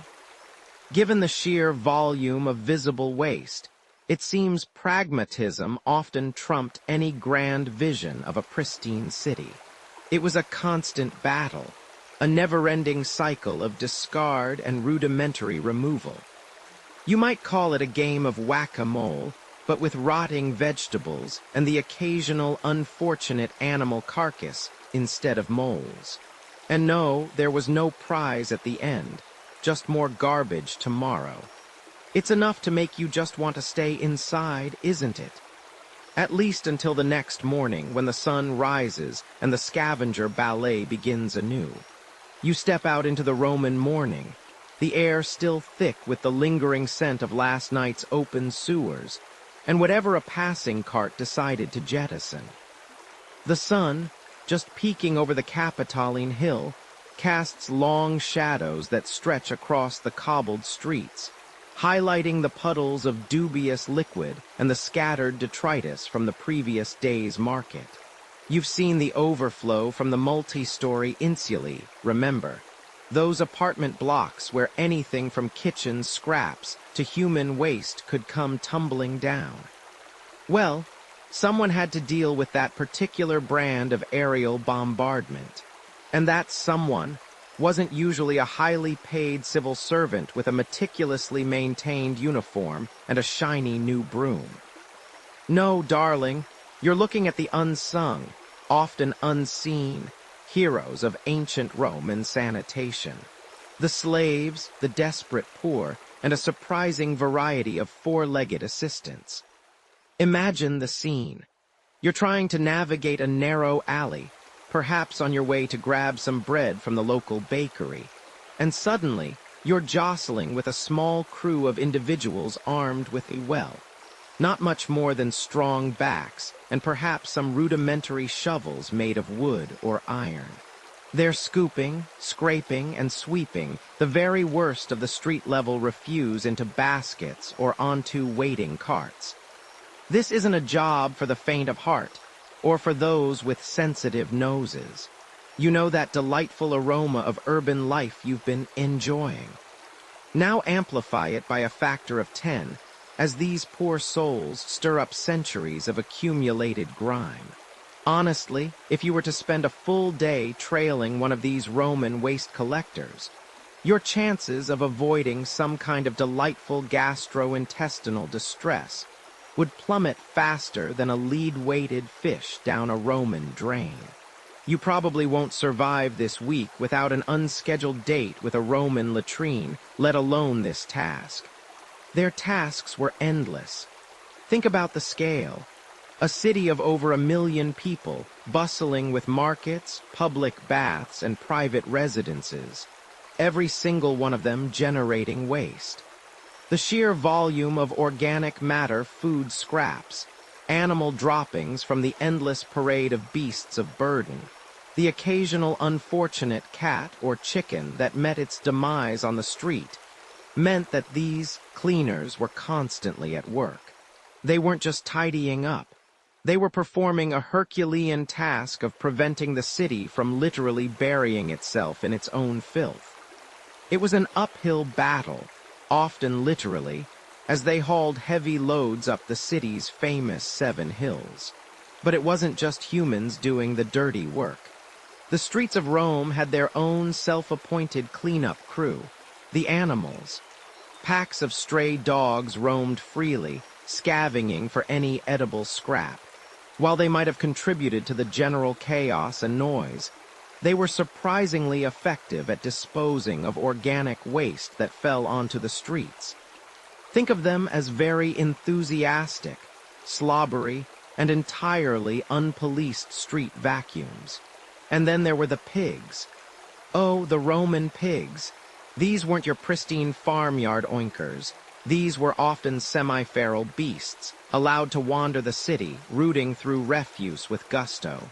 It's a mainstream historical fact that pigs were a common sight in Roman streets, acting as mobile garbage disposal units, especially in the poorer quarters where human intervention was even less frequent. They'd gobble up anything from discarded vegetable peels to, well, less savory things you'd rather not dwell on. It was an unofficial but highly effective symbiotic relationship. Rome provided the buffet, and the pigs provided, shall we say, a biological processing service. Historians still argue whether the aediles, the Roman officials responsible for public buildings and markets, had any truly comprehensive plan for urban sanitation beyond rudimentary decrees. While they oversaw public order and some infrastructure, the day-to-day, hands-on removal of waste often fell to private contractors or the aforementioned unfortunates. It wasn't a centralized municipal service in the way we understand it today. Imagine trying to explain waste management to an official who's more concerned with gladiatorial games and ensuring the bread supply is constant. Yes, sir, the sewers are overflowing, but have you seen the new lion we've got for the arena? You see these teams, often slaves owned by the city or by wealthy citizens, or free Romans performing menial labor to survive, using their hands and simple tools to clear pathways. They'd scoop up the dung from horses, mules, and donkeys, a constant and plentiful resource, as animal transportation was ubiquitous. This valuable manure, remember, could be sold to farmers for fertilizer, creating a small but significant circular economy. It's a quirky tidbit that this pungent byproduct of Roman commerce actually fueled its agriculture. So one person's waste was literally another farmer's treasure. A win-win if you can get past the smell. The concept of clean in ancient Rome was, let's just say, highly flexible. While the wealthy had their relatively pristine homes and access to baths, the streets were a different story entirely. These street cleaners weren't aiming for sparkling surfaces. They were aiming for passable. Their goal was to prevent disease outbreaks from becoming absolute epidemics, to keep major thoroughfares from becoming utterly impassable, and to make sure the general stench didn't permanently fuse with the very fabric of Roman life. Which, let's be honest, it probably did for many. You'd probably develop a special Roman nose that just filtered things out, like a really sad superpower. So, as you step over a pile of what looks suspiciously like last week's discarded fish heads, you gain a new appreciation for these often overlooked individuals and their animal counterparts. They weren't just clearing the streets. They were fighting a continuous, often losing, battle against the inexorable tide of urban refuse. It was a gritty, thankless job, performed under the scorching Roman sun or the chilling winter rain, day in and day out. Their efforts, however rudimentary, allowed Rome to function, to grow, and to sustain its massive population, even if it meant living in a perpetual state of aromatic compromise. And as you finally reach the baker, the smell of fresh bread offers a brief, glorious reprieve from the olfactory assault of the streets. But you know, deep down, that just around the corner, another team of brave souls, human and beast, are locked in their endless struggle against the pervasive filth that was simply a fact of Roman life. You've seen the street cleaners, those tireless souls, and the eager scavengers, picking through the refuse that clutters the Roman thoroughfares. You've witnessed the piles of broken pottery, the discarded food scraps, and the general detritus of a bustling metropolis. But there's one particular kind of waste, perhaps the most intimate and inescapable, that demands its own story: human waste. You can almost smell it, can't you? That earthy, pungent tang that hangs perpetually in the warm Roman air, a constant reminder of life. And if you're thinking, surely they had a system for that. Oh, they did. But let's just say, if you were relying on Roman sanitation practices for your continued well-being, you probably won't survive this. Modern plumbing, you'd find, would be a literal lifesaver. Imagine, for a moment, that you need to answer nature's call in ancient Rome. If you're a well-to-do Roman, living in a grand domus, you might have a private latrine, a simple affair often tucked away in a corner of the kitchen or courtyard, sometimes even with a flush mechanism drawing water from a cistern or the main water supply. But for the vast majority of Romans, especially those crammed into the multi-story apartment blocks known as insulae, the public latrines were your destination. These weren't your private, solitary stalls, mind you. Oh no. These were communal affairs, often elaborate marble-lined halls with long benches featuring a series of keyhole-shaped openings. You'd sit there, shoulder to shoulder with perhaps 20 or 30 other Romans, all engaged in the same, very public activity. Forget your modern notions of a private cubicle and a locked door. In a Roman public latrine, you're often sitting cheek by jowl with strangers, perhaps discussing the latest gladiatorial games or the price of olive oil. It's less a bathroom, more a very humid, very aromatic social club. Talk about breaking down social barriers. Beneath these very public posteriors ran a constant stream of water, flowing in a channel at your feet. This served a couple of purposes. It helped to flush away the waste beneath the seats, carrying it into the larger sewer system, and it also provided a rather rudimentary method of personal hygiene. For cleaning, you'd use a tersorium. This was, quite literally, a sponge on a stick. And here's where it gets truly communal, and perhaps a tad unsettling to your modern sensibilities. You'd rinse your tersorium in that running water channel, perhaps even swishing it around a bit in a bowl of vinegar and salt if you were feeling particularly fastidious. And then, well, then it was ready for the next person. A truly shared experience, wouldn't you say? Perhaps not the peak of personal hygiene, but certainly efficient in its own Roman way. You probably won't be finding Roman communal sponges on Amazon anytime soon, thankfully. For those not lucky enough to live in a grand villa or conveniently close to a public latrine, especially the apartment dwellers in those towering insulae, the solution was often simpler, if a little messy. You'd use a chamber pot, an everyday item in most Roman homes. And then, at some opportune moment, or perhaps a highly inopportune moment for anyone walking below, the contents would be emptied out a window onto the street.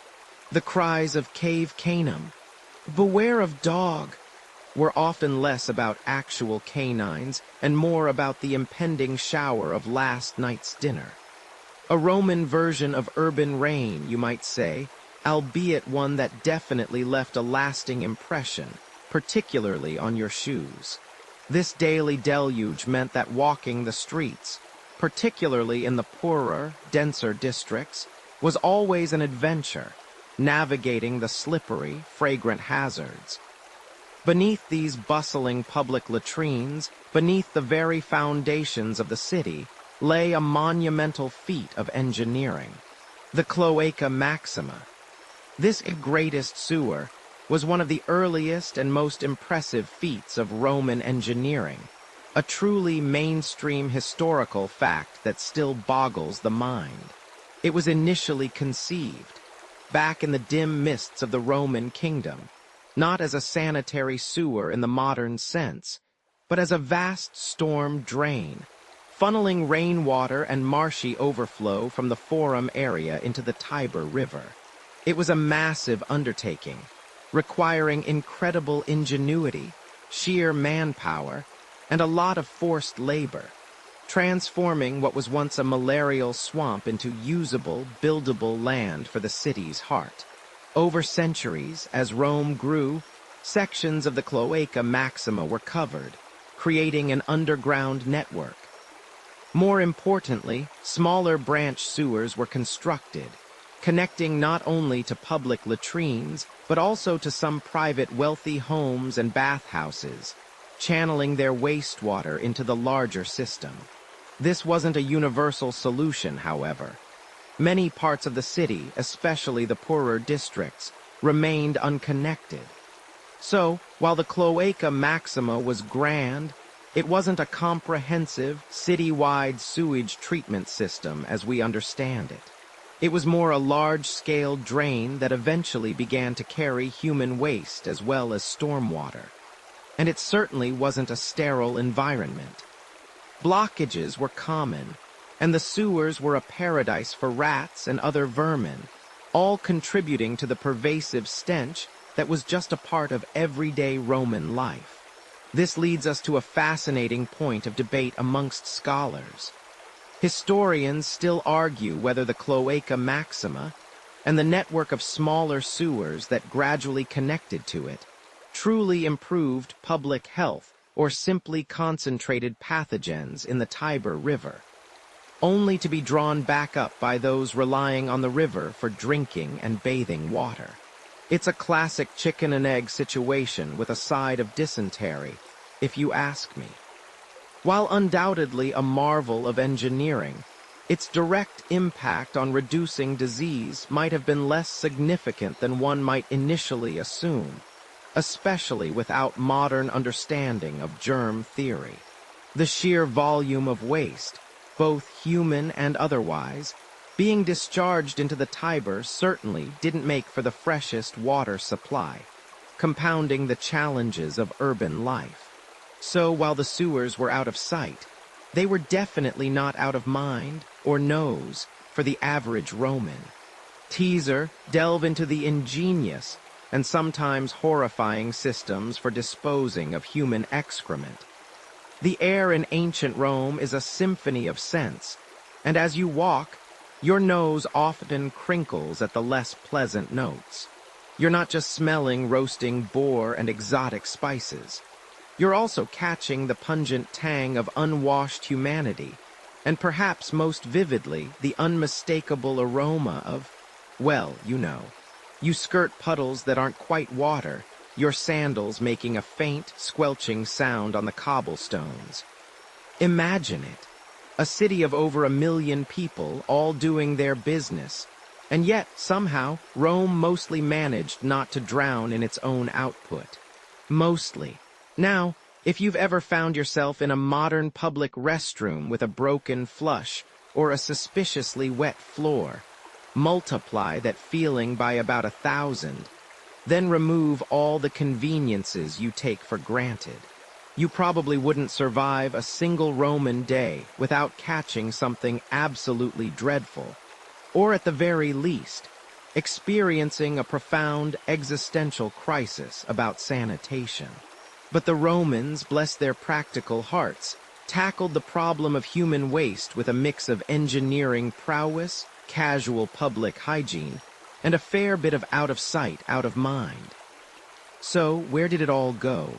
You might imagine vast, bubbling lagoons of effluence, but that's not quite right. For the common Roman, especially those living in the insulae, the towering apartment block's daily disposal was often less about grand engineering and more about sheer gravity. Many insulae simply didn't have internal plumbing connecting to a sewer system. So, when nature called, you'd often find yourself with a chamber pot. And once that pot was full, well, if you were high up, you'd carry it down, or if you were feeling particularly impatient, or perhaps just incredibly lazy, you might simply empty it out the window. Yes, right onto the street below. A delightful surprise for any unsuspecting pedestrian, often announced by a quick shout of cave canem. Beware the dog, which, wasn't always about actual dogs. More like beware the human waste plummeting from the sky. It certainly kept you on your toes. But Rome wasn't just a city of airborne excrement. Oh no. The true marvel, the testament to Roman ingenuity, lay in their public latrines and the vast, intricate sewer system that snaked beneath the city. You might stumble upon a grand public latrine, a large, airy hall, often beautifully decorated with mosaics and frescoes, where up to 50 people could sit side by side on stone or marble benches, their bottoms perched over individual holes that led to a flowing channel of water beneath. This was no private affair. These were social hubs. Imagine trying to conduct a serious business negotiation while the person next to you is, shall we say, deeply engrossed in their morning routine. Awkward? Perhaps. Efficient? Absolutely. There were even discussions, we assume, of philosophy and politics. Excuse me, Marcus, is that an anachronistic smartphone in your toga? The cleanliness of these public latrines was a point of pride, relatively speaking. A trench of flowing water, often fed by an aqueduct, ran in front of the seats, allowing you to rinse the communal sponge on a stick called a xylospongium that served as ancient toilet paper. Yes, you heard that right. A shared sponge. On a stick, dipped in water or vinegar. You probably won't survive this. And historians still argue whether the xylospongium was truly communal, used by anyone who needed it, or if individuals or families brought their own, perhaps for shared use within their group. Either way, it makes you appreciate your triple-ply toilet paper, doesn't it? The grandest of Rome's sewers was, of course, the Cloaca Maxima, the greatest sewer. This wasn't just a ditch. It was an engineering marvel, a vast, arched tunnel, some sections wide enough to drive a wagon through, that drained the city's marshy lowlands and eventually emptied into the Tiber River. It was originally built to drain the Forum Romanum, turning a swamp into the heart of the city. And over centuries, It was expanded to collect waste from public latrines, bathhouses, and even some wealthy private homes that could afford a connection. You can still see parts of it today, a silent testament to Roman hydraulic brilliance, a subterranean river of history, and, well, everything else. However, historians still argue whether the Cloaca Maxima primarily functioned as a storm drain, carrying away rainwater and preventing floods, or if it was truly designed and effectively used for the widespread disposal of human waste from the general populace. The reality is likely a mix of both. While public latrines certainly fed into it, the vast majority of private homes and insulae relied on those chamber pots, or on large, underground cesspits that had to be periodically emptied by hand. Remember those scavengers we talked about earlier, the stercorarii? Their job often involved hauling away the contents of these pits, a job I wouldn't wish on my worst enemy, unless my worst enemy was particularly keen on a career in olfactory challenges. It was a smelly, dangerous, and thankless task, but absolutely essential for keeping Rome from becoming one giant, open-air toilet. The Roman approach to human waste was, therefore, a fascinating blend of public engineering genius and private, often rather crude, pragmatism. You had these magnificent public latrines, a symbol of urban sophistication, yet just down the street, someone might be emptying their chamber pot right onto your head. It was a constant negotiation between grand civic ambition and the messy realities of daily life for 1 million people packed into a relatively small space. And while the smell might have been bracing, it was, in its own peculiar way, just another part of the vibrant, bustling, and undeniably aromatic tapestry of ancient Rome. You feel the cool, damp air near the great public latrines, a subtle hum of rushing water beneath your feet. It's a constant, almost hypnotic sound in the background of Roman life, far more pleasant than the pungent air that lingered just moments ago. This omnipresent flow, you see, is the true unsung hero of Rome's waste management, the silent partner to every latrine seat and every subterranean channel. Without it, you'd be living in a very different, far smellier city. And trust me, dear listener, you probably won't survive this if you had to deal with Rome's waste problem without its magnificent, ever-flowing water supply. Disease would have claimed you long before you could complain about the smell. Think back to those ingenious, communal latrines we just explored. They weren't just holes in the ground. They were designed with a vital principle in mind: continuous flushing. Imagine sitting there, perhaps chatting with your neighbor, as a steady stream of water runs in a channel just beneath your feet, carrying away the evidence of your morning. This wasn't just a convenience. It was a fundamental necessity for maintaining any semblance of urban hygiene. The sheer volume of water needed for this daily ritual was staggering, a testament to Roman engineering prowess and their deep understanding of the practicalities of city living. They knew intuitively, if not scientifically, that a constant flow was essential to prevent stagnation and the overwhelming stench that would inevitably follow. The story of Rome's water begins far beyond the city limits, up in the distant hills where crisp, clean springs bubbled forth. From these sources, a sprawling network of aqueducts, those magnificent arched structures you might picture, channeled water directly into the heart of the capital. By the 3rd century AD, Rome boasted 11 major aqueducts, a feat of engineering that delivered an astonishing amount of water into the city. Estimates suggest over 1 million cubic meters daily. That's enough to fill hundreds of Olympic-sized swimming pools every single day, just flowing into Rome. It truly puts our modern water systems into perspective, doesn't it? The Romans were so good at moving water, they probably thought the ocean was just a really big, slightly salty aqueduct terminal. This fresh water wasn't just for drinking fountains and lavish public baths, though it certainly served those purposes too, offering a refreshing sip or a luxurious soak after a long day of navigating dusty streets. A significant portion of this incoming water was strategically diverted to serve as the flushing agent for the very systems we've been discussing. Public latrines, especially, relied on this constant, fresh supply. Water would flow from a reservoir through the latrine channels and then be discharged into the city's vast sewer network. It was, in essence, an ancient, very large-scale automated flushing system. Imagine trying to explain to a modern plumber what a flow-through latrine is. They'd probably just stare blankly, then ask if you've tried turning it off and on again.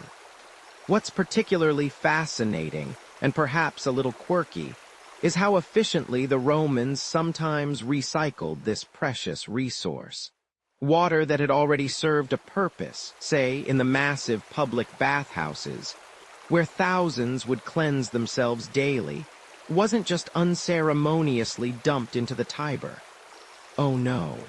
Often this used bathwater, still relatively clean, was then channeled directly into the public latrines to provide the continuous flush before finally making its way into the main sewers.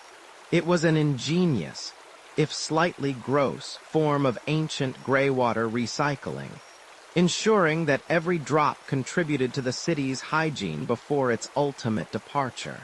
This secondary use helped conserve the fresh water supply, a testament to their practical ingenuity.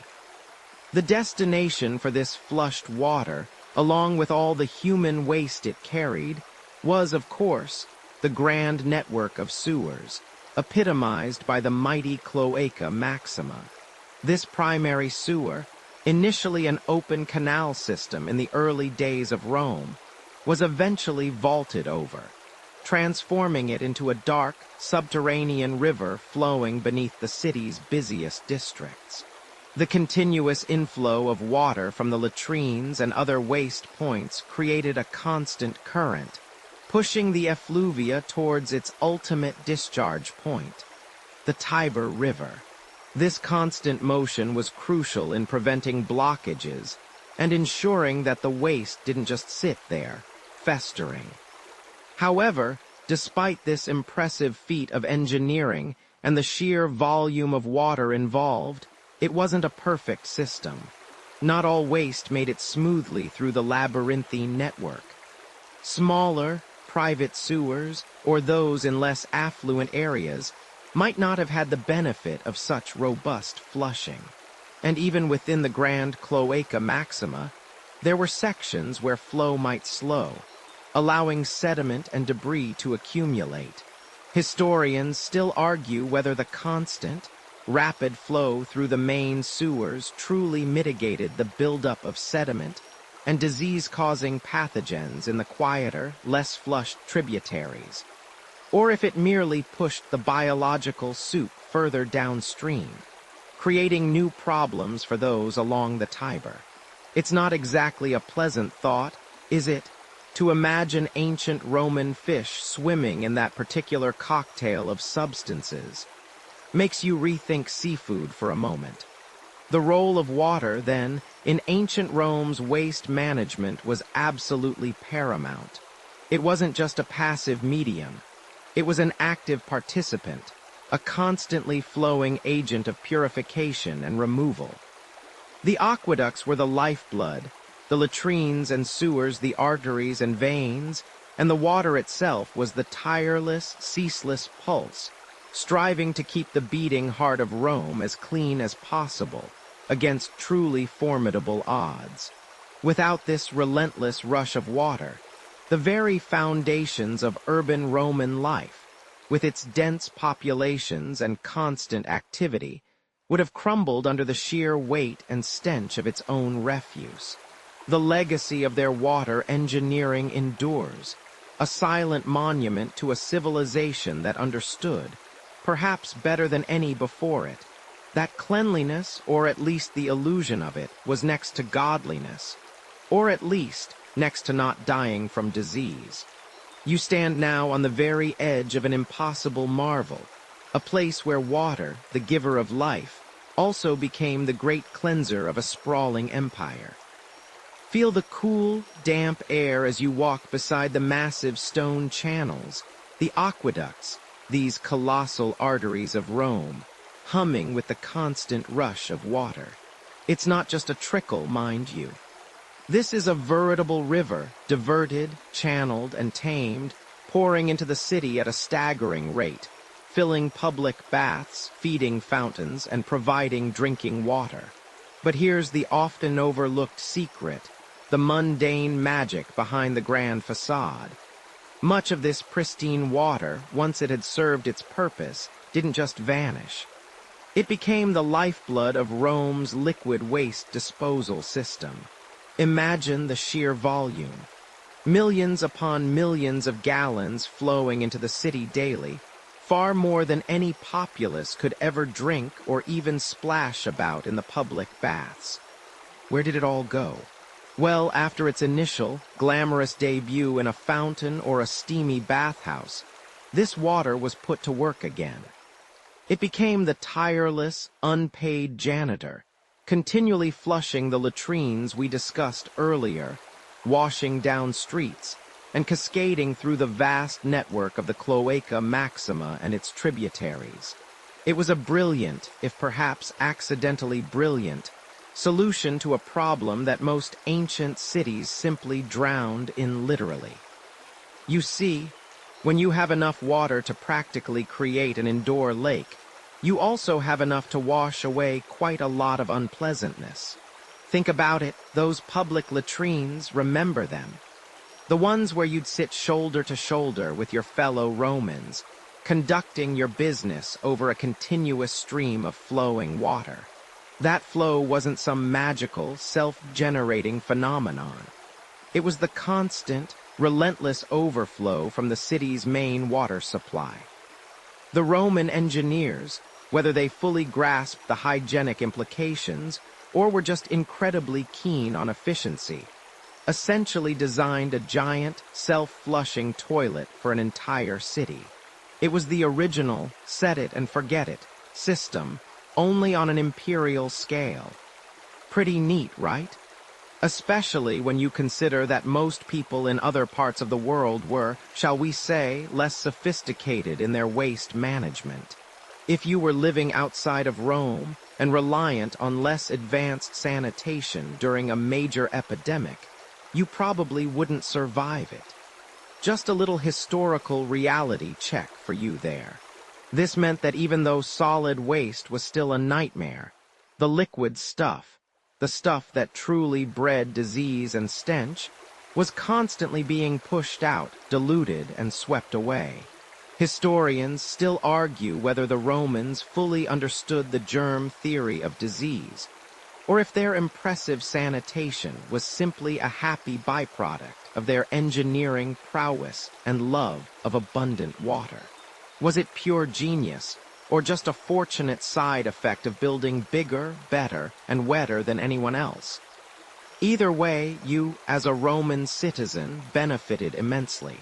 No more wading through raw sewage on your daily commute, at least not as often anyway. Unless you lived in a particularly unfashionable slum, then all bets were off. The system wasn't perfect, of course. Lead pipes, remember those. They delivered a lot of that fresh water, and while the jury's still out on the exact impact of lead poisoning on the Roman populace, some scholars suggest it was a significant factor in their decline. Others say not so much. It's fair to say that drinking out of lead pipes might not be something your modern doctor would recommend. Still, the sheer volume of water flowing through meant that most contaminants, even lead particles, were often diluted. It was a compromise, like many things in ancient Rome. Grand in ambition, occasionally messy in execution.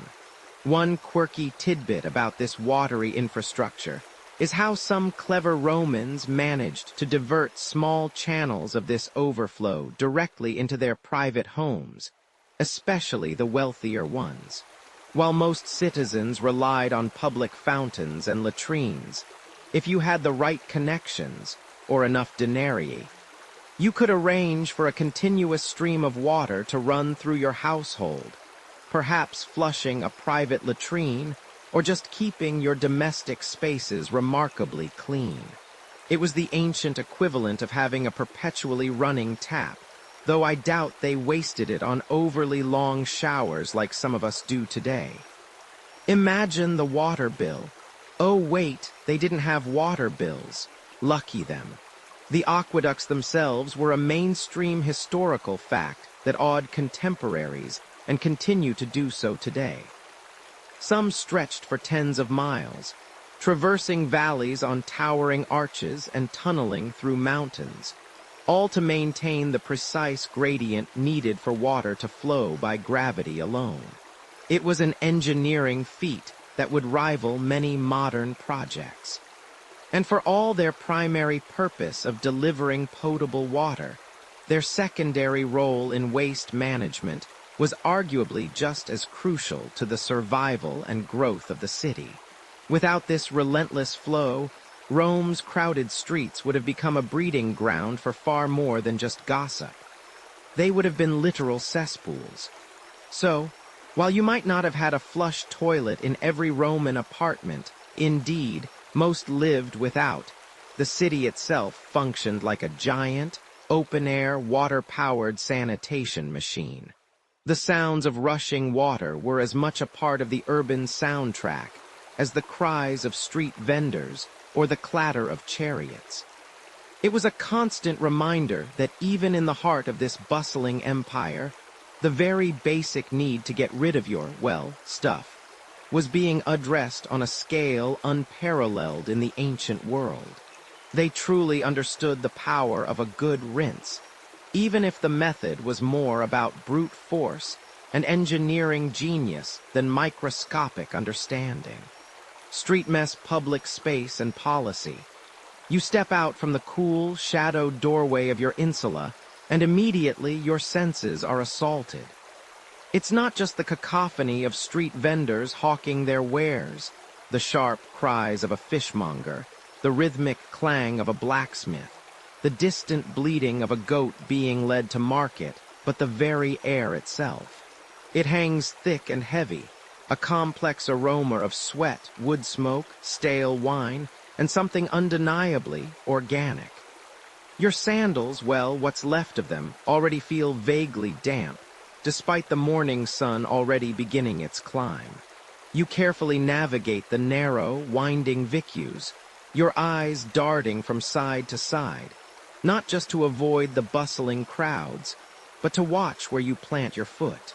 Because here, on the very thoroughfare meant for commerce and daily life, the streets are a living, breathing testament to Rome's ceaseless appetite and its equally ceaseless waste. You're weaving a path through discarded fruit rinds, broken pottery shards glinting like scattered jewels, gnawed bones that speak of last night's hurried meals, and an unsettlingly dark, slick sheen that you desperately try to convince yourself is just spilled olive oil. Spoiler alert, it probably isn't. And you probably won't survive this century without contracting at least 3 regrettable diseases, but let's not dwell. The truth is, while we often picture grand marble forums and pristine public baths, the reality of everyday Roman streets was a rather different picture. They weren't just routes for getting from point A to point B. They were the very arteries of the city's social and economic life. Think of them as the original multi-purpose urban park, shopping mall, and refuse dump, all rolled into one. People lived, worked, socialized, and yes, often relieved themselves directly onto these cobbled surfaces. Remember those intrepid scavengers we talked about, the stercorarii?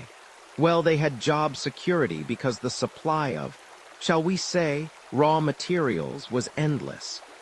Imagine trying to maintain order and cleanliness in such a dynamic, densely packed environment. It's like trying to herd cats while simultaneously bailing water out of a sinking rowboat with a colander. The public space of the street was a constant battleground between the forces of entropy and the earnest, if often overwhelmed, attempts at civic management. And that's where policy, in its Roman iteration, came waddling into the picture, albeit often trailing a bit of its own mess. The responsibility for street cleanliness largely fell to the aediles. These were elected officials, typically young men on the cursus honorum, the ladder of public office who were tasked with supervising markets, public games, and, crucially, the city's infrastructure and public order. Their duties included maintaining public buildings, ensuring fire safety, and yes, keeping the streets clean. It was a thankless job, often requiring more muscle and shouting than refined legal acumen.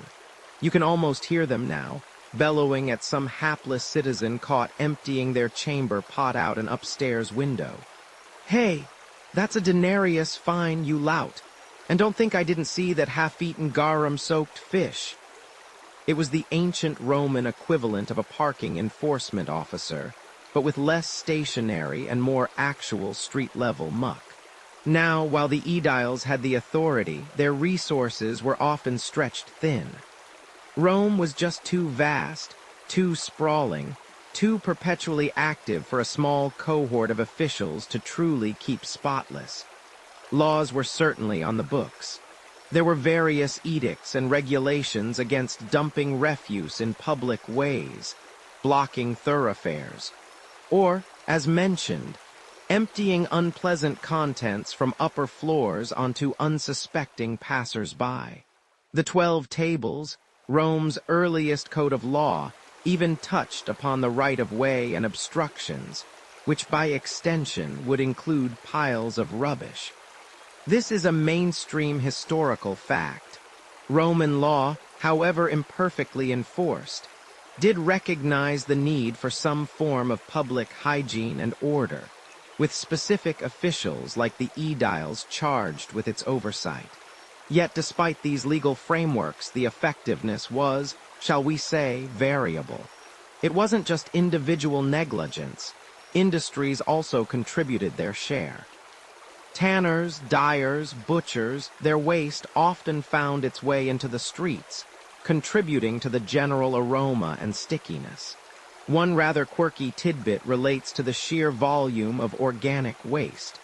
Some scholars suggest that the ubiquitous presence of street dogs and other scavenging animals, like those eager pigs you might remember trotting around, was not just tolerated, but perhaps, in an odd, unofficial way, relied upon as an early, decentralized waste disposal system. Think of them as nature's little Roomba, albeit one that occasionally bites. Historians still argue whether the presence of such animals was a sign of effective ecological balance, or simply a grim acceptance of an insurmountable problem.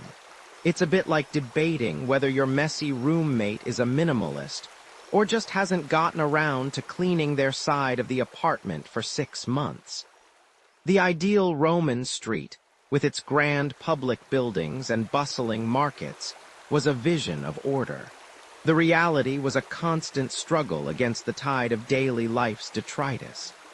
The famous stepping stones you see in places like Pompeii, designed to allow pedestrians to cross the streets without wading through the liquid contents, are a rather elegant testament to just how much wet waste, be it wastewater from laundries, spills from amphorae, or something far more unspeakable, accumulated on the street level.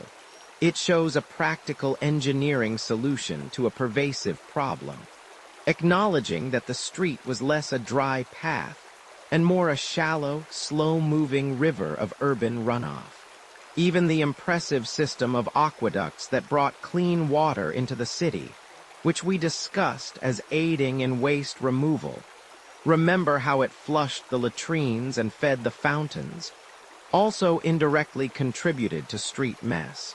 The overflow from public fountains, or the water used in various businesses, would eventually find its way onto the streets, acting as a carrier for whatever solids were already there. It was a constant cycle. Fresh water in, murky water and solids out onto the public thoroughfares. It's like trying to clean your kitchen floor by pouring a bucket of clean water onto it and hoping it all just evaporates, taking the grime with it. It doesn't quite work that way, does it? So, while Rome prided itself on its monumental achievements and sophisticated infrastructure, the ground beneath your feet, the public space of the street, remained a formidable challenge for policy and sanitation. It was a space of vital connection, but also of constant contention, a place where the grandeur of Rome met the gritty, odorous reality of daily urban life, leaving an indelible mark on both the city's fabric and your sandals. You navigate the narrow, shadowed alleyway, your sandals squelching lightly in something indeterminate. The air, thick and humid, carries a symphony of smells. Stale wine, roasting meat, human sweat, and an ever-present, cloying scent of decay. You instinctively lift your toga a little higher, a futile gesture against the tide of grime that seems to cling to everything. The cobblestones, once meticulously laid, are now a patchwork of mud, discarded food scraps, and the occasional burst wineskin, its crimson contents bleeding into the street. A mangy dog sniffs hopefully at a pile of vegetable peelings, then turns its attention to a particularly ripe fish head. Flies buzz with enthusiastic abandon. This isn't just a dirty street. It's a living, breathing testament to the challenges of urban existence, a constant negotiation with the refuse of daily life. And honestly, if you lived back then, amidst this glorious, unfiltered mess, you'd probably be dead by now from some infection picked up just walking to the Forum. Maybe a nasty case of dysentery from airborne pathogens, or a deep cut from a broken shard of pottery tossed carelessly from a window above. Good luck with ancient Roman antibiotics, by the way. Spoilers, they don't exist. The truth is, while Rome boasted impressive aqueducts and sewers, the immediate problem of street-level garbage was an entirely different beast, largely left to individual initiative or simply, well, gravity. Imagine a city of 1 million people, all generating waste, and virtually no coordinated public waste collection system. It was the original every man for himself approach to rubbish disposal. If you had money, you might employ slaves to carry your household waste out of the city gates, dumping it into vast, growing mounds beyond the walls, the so-called agar or refuse heaps. These heaps became archaeological gold mines for future generations, a kind of ancient landfill archaeology. But for the Romans living near them, they were less a historical treasure and more a pungent, rat-infested monument to their consumption. But most ordinary Romans, living in multi-story insulae apartment blocks, lacked such amenities. Their options were far more direct. You'd finish your meal, scrape the leftovers, perhaps a broken amphora shard, or some particularly putrid animal bones, and what then? The street was right there. Sometimes you just pitch it out the window. It was the original drive-through, just with less menu and more. Mystery meat flying at unsuspecting pedestrians. This practice was so common and so dangerous that it actually led to legal precedents. A mainstream historical fact you might find surprising is the existence of the Edict of the Aediles, which specifically addressed the danger of things thrown or poured from buildings onto public ways. If someone was injured, the person responsible, or the head of the household, could be held liable for damages. Imagine getting sued because your old cabbage leaves knocked someone out cold. However, the legal framework was often more aspirational than practical. Enforcement was notoriously lax, especially in the poorer, denser districts where the sheer volume of waste made any regulation feel like trying to empty the Tiber with a teacup. The Roman legal system, much like its waste management, often buckled under the weight of its own ambition. You had these grand laws, but then you'd walk out your door and immediately sidestep a small, liquid offering from above. It suggests that while the Romans understood the principle of cleanliness and order, the practicalities of maintaining it in a sprawling, bustling metropolis often eluded them. This wasn't just about food waste. Think about industrial byproducts. The waste from tanneries with their noxious chemicals and animal parts, the slag from metalworking, the dust from pottery kilns. Where did it all go? Often right into the nearest ditch, or simply piled up in unused spaces. There's a quirky tidbit here. Sometimes this industrial waste would inadvertently contribute to the very landscape of the city. For instance, the infamous Monte Testaccio, a hill made almost entirely of broken amphorae, wasn't originally a landfill in the modern sense, but rather a dedicated dumping ground for olive oil jars that were used only once. It's a testament to the sheer scale of Roman commerce and consumption, but also highlights their informal approach to managing large volumes of specific waste types. No recycling bins, no compost-friendly green waste, just a yeet it and forget it philosophy, often with the street as the primary recipient. The Romans also relied heavily on natural processes and opportunistic scavengers. Pigs roamed free, hoovering up edible scraps. Dogs, too, played their part, though perhaps less discerningly. Remember those street cleaners we talked about earlier, the stercorarii? Their job was less about maintaining pristine streets and more about moving the worst of the refuse, preventing complete blockage, and sometimes collecting valuable organic waste for fertilizer. But they were few, and the scale of the problem was immense. It was a Sisyphean task, endlessly pushing against a tide of discarded organic matter and household junk. Historians still argue whether the Romans ever truly grasped the fundamental link between widespread disease and the accumulation of waste, especially in their public thoroughfares. They understood immediate miasma, bad air, but the microscopic realities of bacteria and viruses were, of course, beyond their comprehension.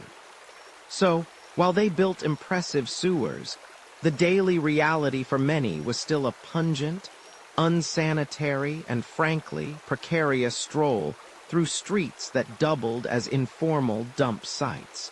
Some parts of Rome were practically sparkling, provided you didn't look down or up.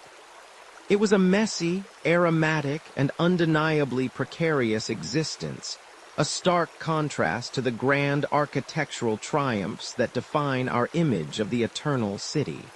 You step out of your insula, and the air hits you. Not a gentle breeze carrying the scent of jasmine or fresh bread, but a suffocating, multi-layered assault on your nostrils. It's a smell that clings to the back of your throat, a thick, greasy presence that you can almost taste. This is the pervasive, inescapable aroma of ancient Rome, a city perpetually brewing a potent stew of refuse and humanity.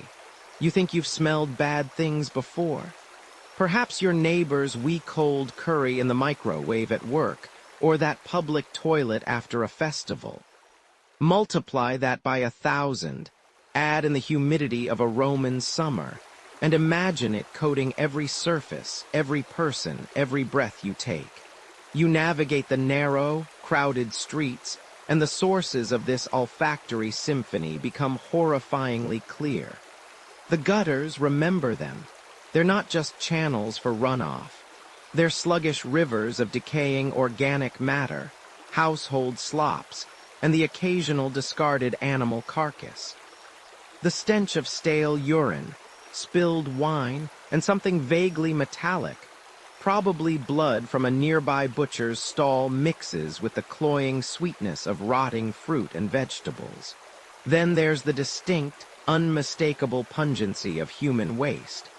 Despite the grand public latrines, many Romans, especially those in the poorer districts, still rely on chamber pots, their contents often simply tossed from upper-story windows into the street below. You learn quickly to walk on the outer edges of the pavements, eyes scanning upward for the telltale splash marks.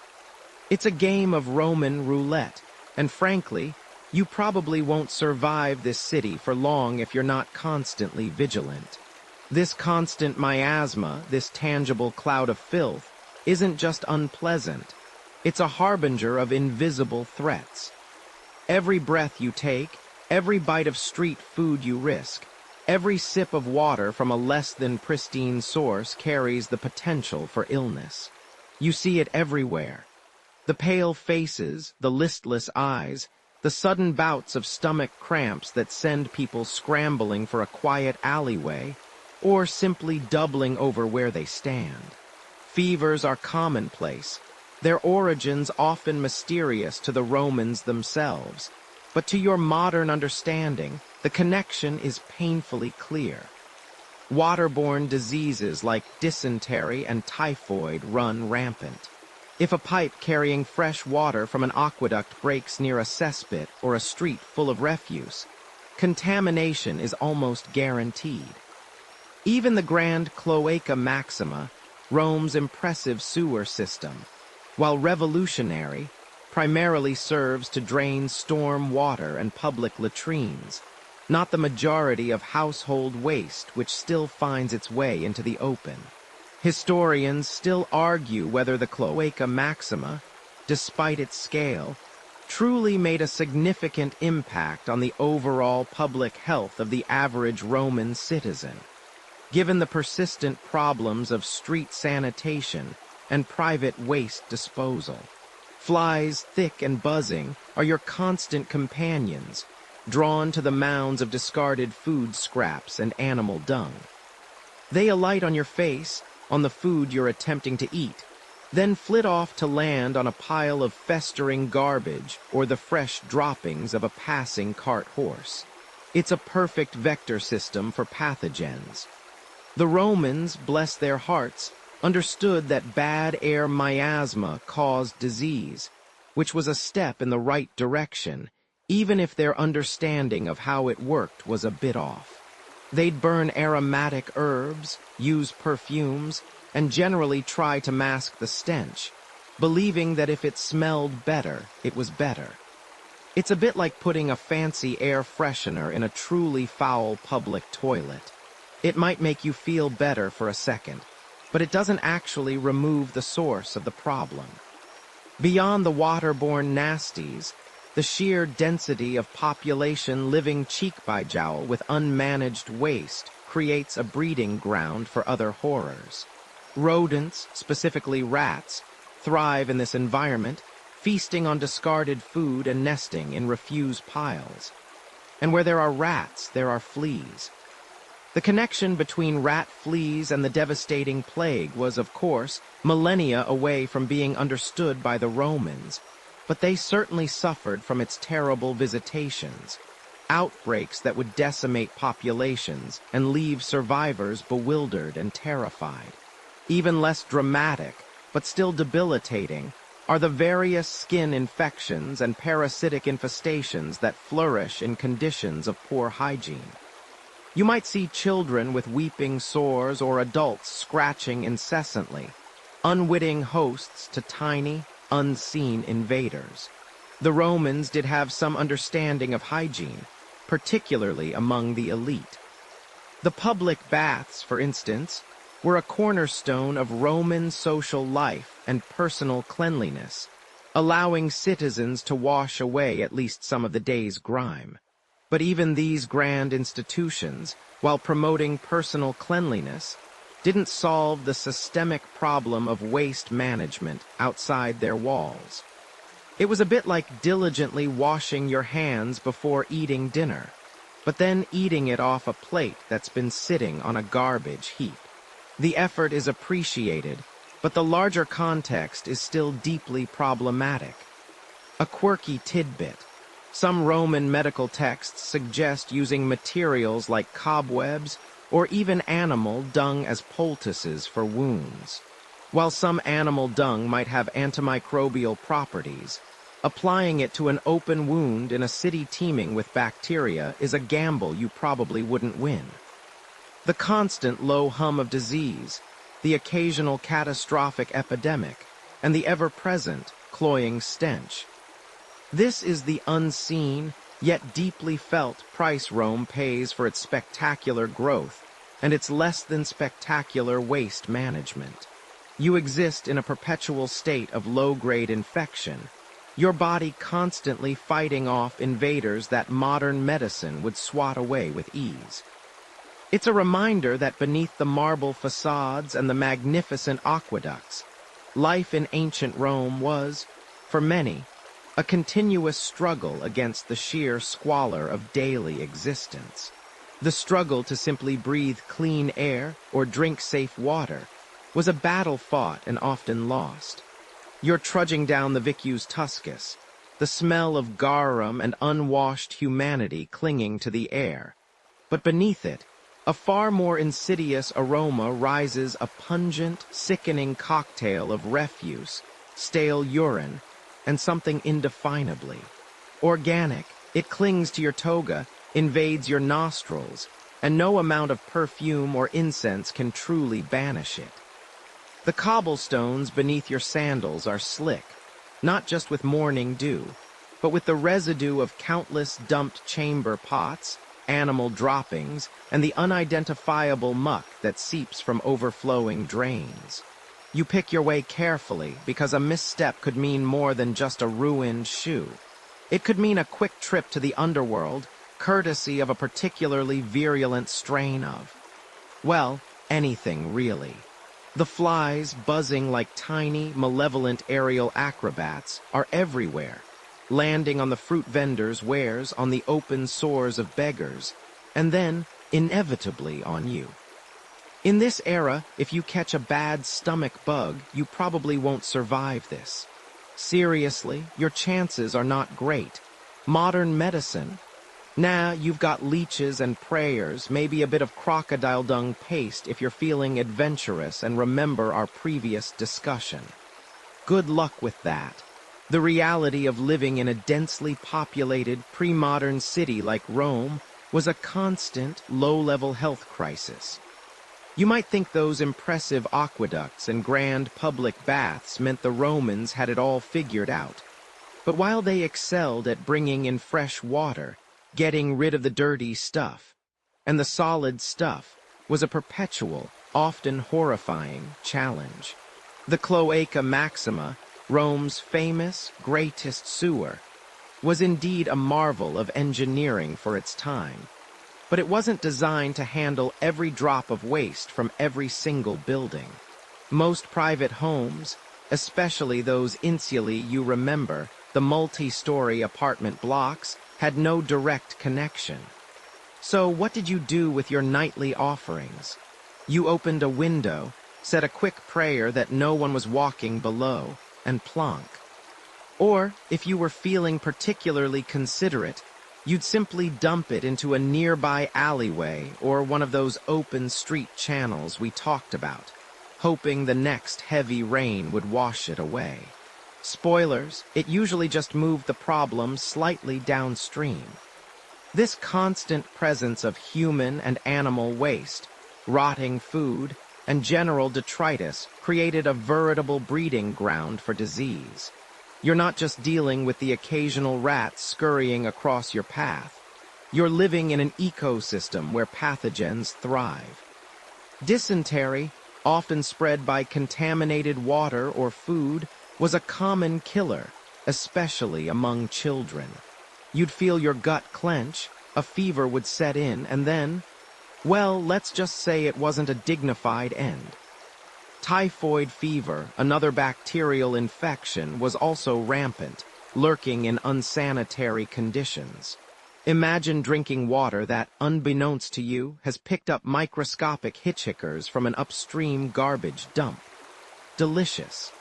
And while the Romans didn't understand germ theory, they certainly understood the correlation between foul smells and illness, even if their solutions were often misguided, like burning aromatic herbs to ward off bad air. The miasma theory, as it was called. It was a bit like trying to stop a wildfire with a scented candle. Bless their hearts for trying.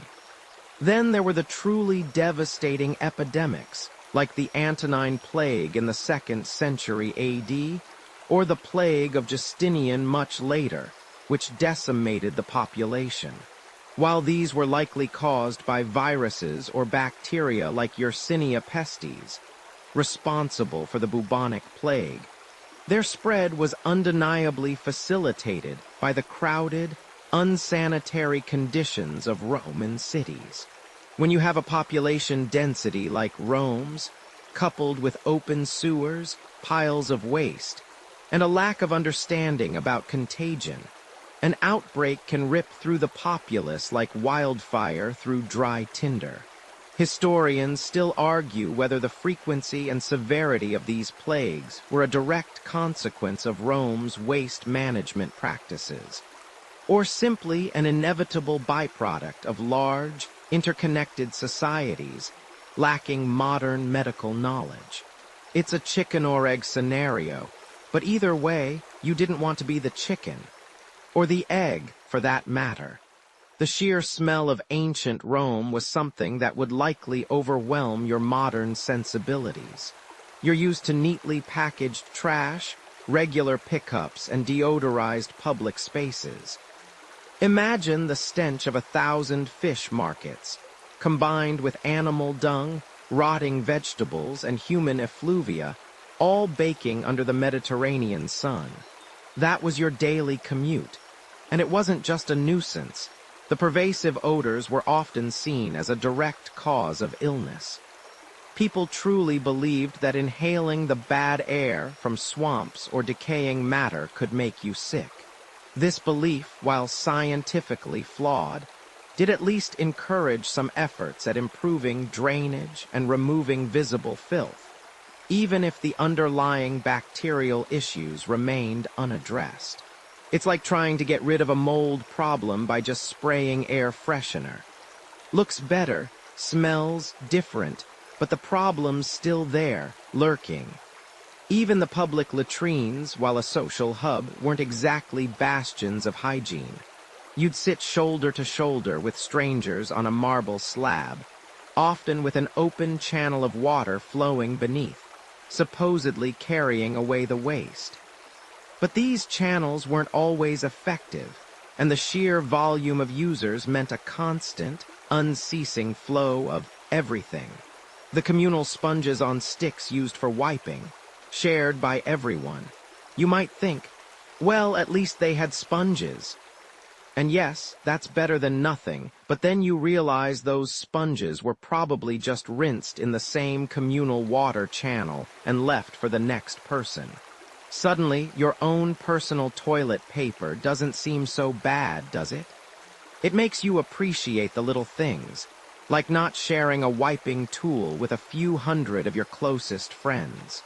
It was a quirky tidbit of Roman hygiene, that's for sure, the communal sponge. A social experience, indeed. The health impacts weren't just about acute diseases. You'd also contend with parasites, skin infections, and general malaise. Imagine constant itching, festering sores from minor cuts becoming infected in such a grimy environment, or stomach cramps that just never seemed to go away. Life expectancy, even for those who survived childhood, was significantly lower than today, and much of that can be attributed to the constant assault on the body from a pathogenic environment. The Roman physician Galen, for example, documented a wide range of ailments, many of which can be directly linked to poor sanitation. He understood the importance of clean water and air, at least from a practical, observational standpoint, even if he didn't grasp the microscopic reasons. So, while you're enjoying your Roman holiday, just remember that delightful smell wafting from that alleyway could be your express ticket to an early grave. Now, isn't that a lovely thought to drift off to? Bullet 10 equals section 10. Household habits, domestic disposal dilemmas. You wake with the pre-dawn chill still clinging to your small room on the 4th floor of the insula. The city is just beginning to stir, a low hum rising from the cobblestone streets below.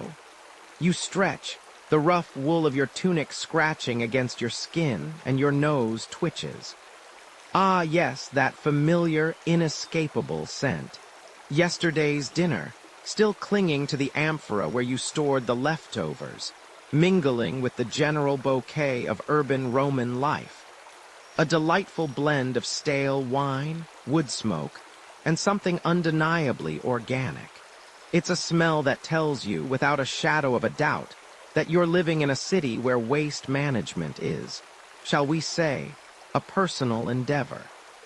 As the sun begins to creep over the rooftops, painting the sky in shades of dusty rose and muted gold, you start your day, and with it, the age-old domestic dilemma of what to do with the refuse your household generates.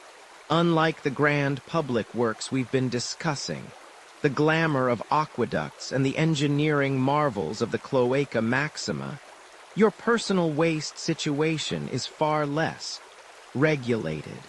There are no cute little bins with separate compartments for glass and paper, no designated pickup days announced by a municipal newsletter. In your small apartment, every scrap, every broken piece of pottery, every bone from last night's roasted chicken becomes your responsibility. Imagine for a moment the sheer accumulation. You've just finished breakfast, a simple affair of bread, cheese, and maybe some olives.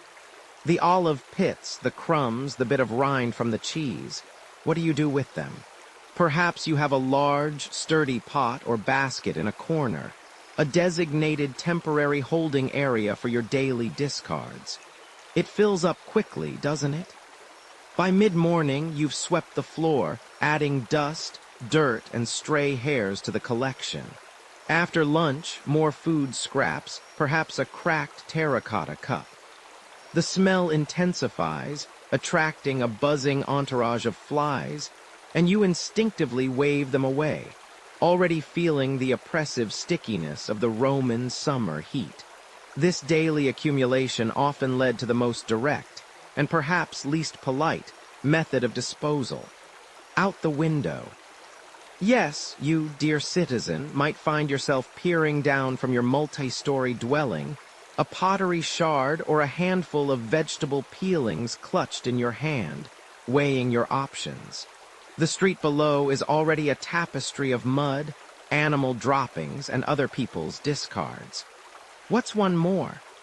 The Roman jurist Ulpian, for instance, mentions the actio de deectis vel effusis, a legal action against those who threw or poured something from a building onto a public place, causing damage or injury. So, while it was clearly a widespread habit, it wasn't exactly legal. You had to be careful not to hit anyone. Hitting a pedestrian with a chamber pot's contents could land you in court and result in a fine. Not the kind of social media fame you'd want, even back then. You're lucky you probably won't survive this level of urban squalor, as the diseases running rampant from such practices would make short work of most modern immune systems. Now, if you were a bit more considerate, or perhaps lived on the ground floor with a small courtyard, you might have a designated midden heap or a pit in your backyard. Organic waste could be thrown there, perhaps even buried to enrich the soil for a small garden. Ashes from your charcoal brazier, the fine dust from sweeping, even some broken amphora fragments might find their way there. These private dumps, often little more than unlined holes in the ground, were a common feature of many Roman homes, particularly outside the densest urban centers. They were, in essence, personal landfills, brimming with the detritus of daily life. Consider the composition of this domestic waste. It wasn't just organic matter. The Romans were surprisingly resourceful. Broken glass, while not easily recycled in the modern sense, might be melted down and reformed. Lead pipes, when old or damaged, were often scavenged for their valuable metal. Bones from meals were collected, not just for practical tools or ornaments, but also for their potential in bone burning, which produced lime, a key ingredient in mortar. So, while you might toss most things, there was a rudimentary, informal economy of waste, with scavengers eagerly eyeing discarded materials that still held value. It's like a very early, very smelly version of eBay for rubbish. The poorer you were, the more dire your domestic disposal dilemma became. If you lived in a cramped, single-room dwelling in a crumbling insula, without access to a private courtyard or even a nearby alley that wasn't already overflowing, your options dwindled to a terrifying few. You'd simply have to carry your accumulated filth out to the street, wherever you could find a relatively less filthy spot. Sometimes, this meant adding to the enormous piles that built up in less frequented thoroughfares or at the edges of the city. These heaps of refuse became mini mountains of household waste, attracting all manner of scavengers, human, animal, and insect. And let's not forget the ash. Every Roman home, unless it was very wealthy and used advanced heating systems, relied on charcoal braziers for cooking and warmth. The fine, gray ash produced daily had to go somewhere. It was often simply swept out, contributing to the general dust and grime that coated every surface in Rome. This wasn't just an aesthetic issue. Breathing in that airborne particulate matter daily would have been truly awful for your lungs. Think about the perpetually hazy air, not just from cooking fires, but from the constant disruption of accumulated filth. Historians still argue whether the apparent lack of structured municipal waste collection for individual households was due to sheer logistical impossibility given the city's size, or a deeply ingrained cultural expectation that waste disposal was a personal, household responsibility. Was it a failure of governance, or simply how Romans always did things?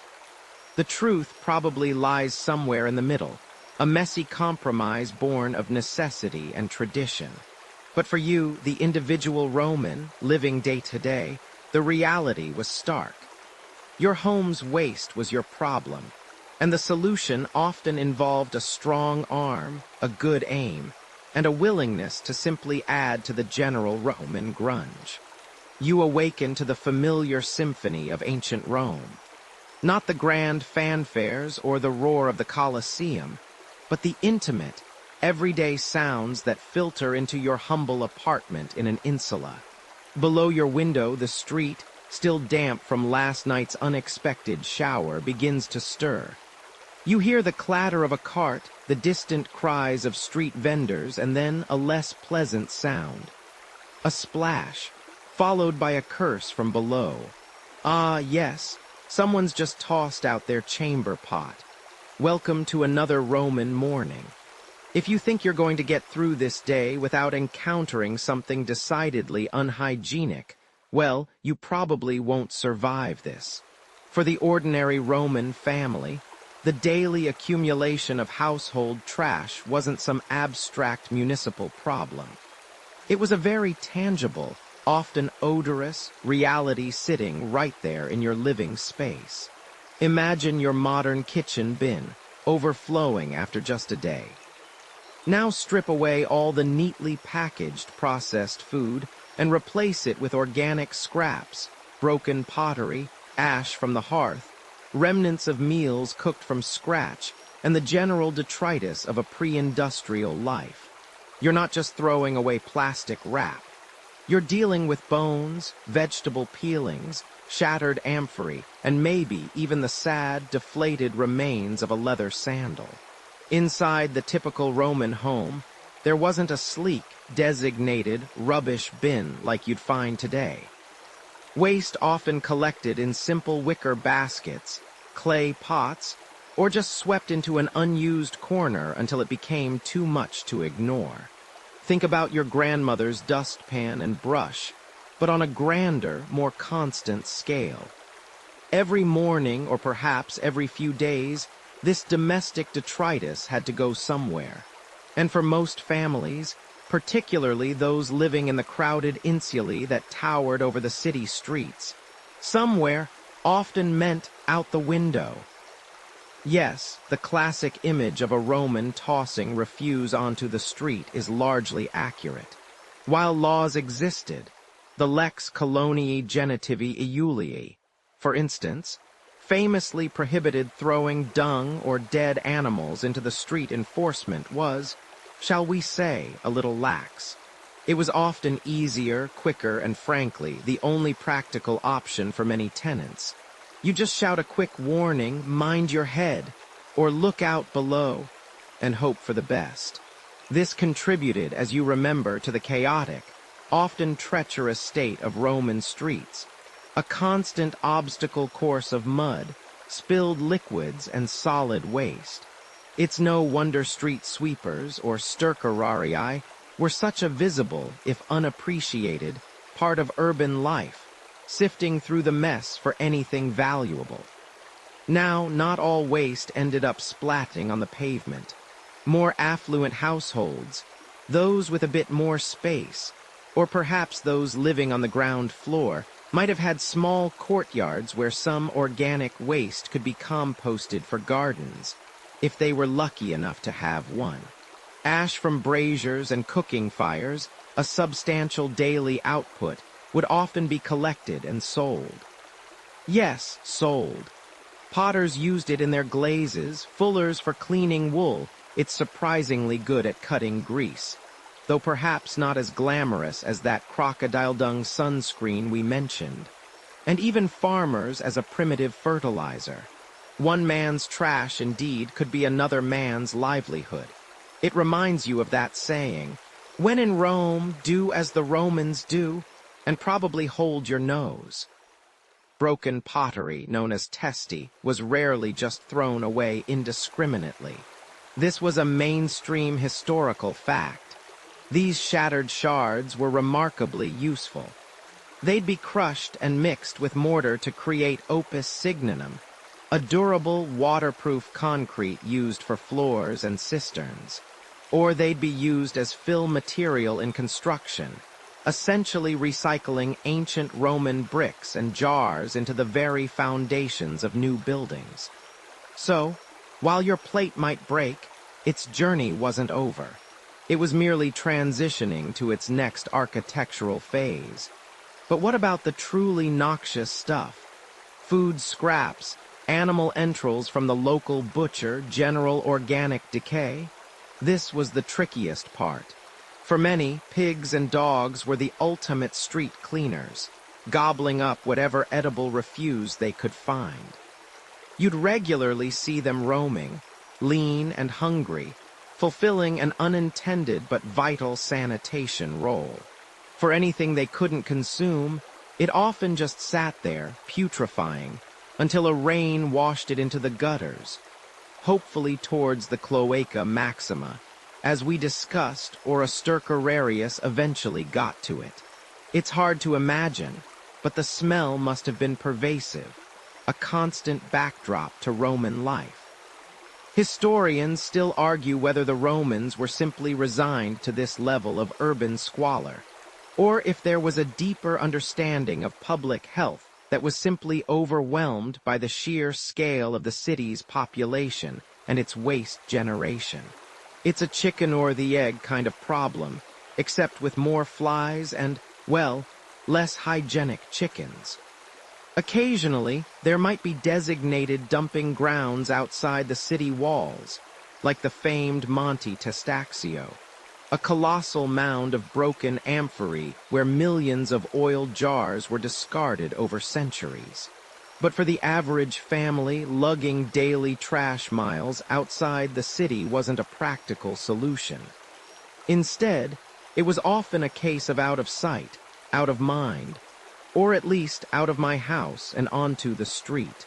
The sheer density of population, combined with a relatively primitive understanding of germ theory and widespread municipal services, meant that household waste management was, at best, a haphazard affair, reliant more on individual efforts and informal scavenging than on centralized systems.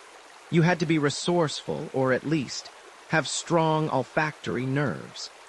As the last echoes of the day's clamor begin to fade, and the oil lamps cast long, dancing shadows across your room, the anxieties of Rome's daily grime also soften. The smells, once sharp and insistent, become diffuse, swallowed by the coolness of the night air. The incessant buzz of the city quietens, replaced by the gentle chirping of crickets, a sound that has transcended millennia, connecting your quiet moment to those ancient evenings. You might imagine a Roman mother, long after her children have drifted off to sleep, perhaps sweeping the last few crumbs into a corner, or setting aside a broken pot for later use. Not with a sigh of despair, but with the quiet efficiency of someone accustomed to the rhythms of life and its inevitable byproducts. There's a calming simplicity in the thought that even in a world so different from your own, the fundamental tasks of living, of tidying, of preparing for tomorrow, echo across time. Let the images of the bustling streets, the resourceful scavengers, and the enduring structures of Rome gently recede now. Feel the warmth of your own bed, the comfort of your surroundings. The sun has set on another day in the ancient world, and with it, the pressing concerns of its daily routines also find their rest. There's a quiet wisdom in the way nature reclaims everything, slowly, steadily, transforming what was discarded into something new.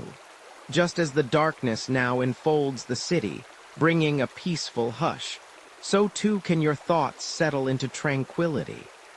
Allow your mind to drift, unburdened by the echoes of distant times, finding solace in the quietude that now surrounds you.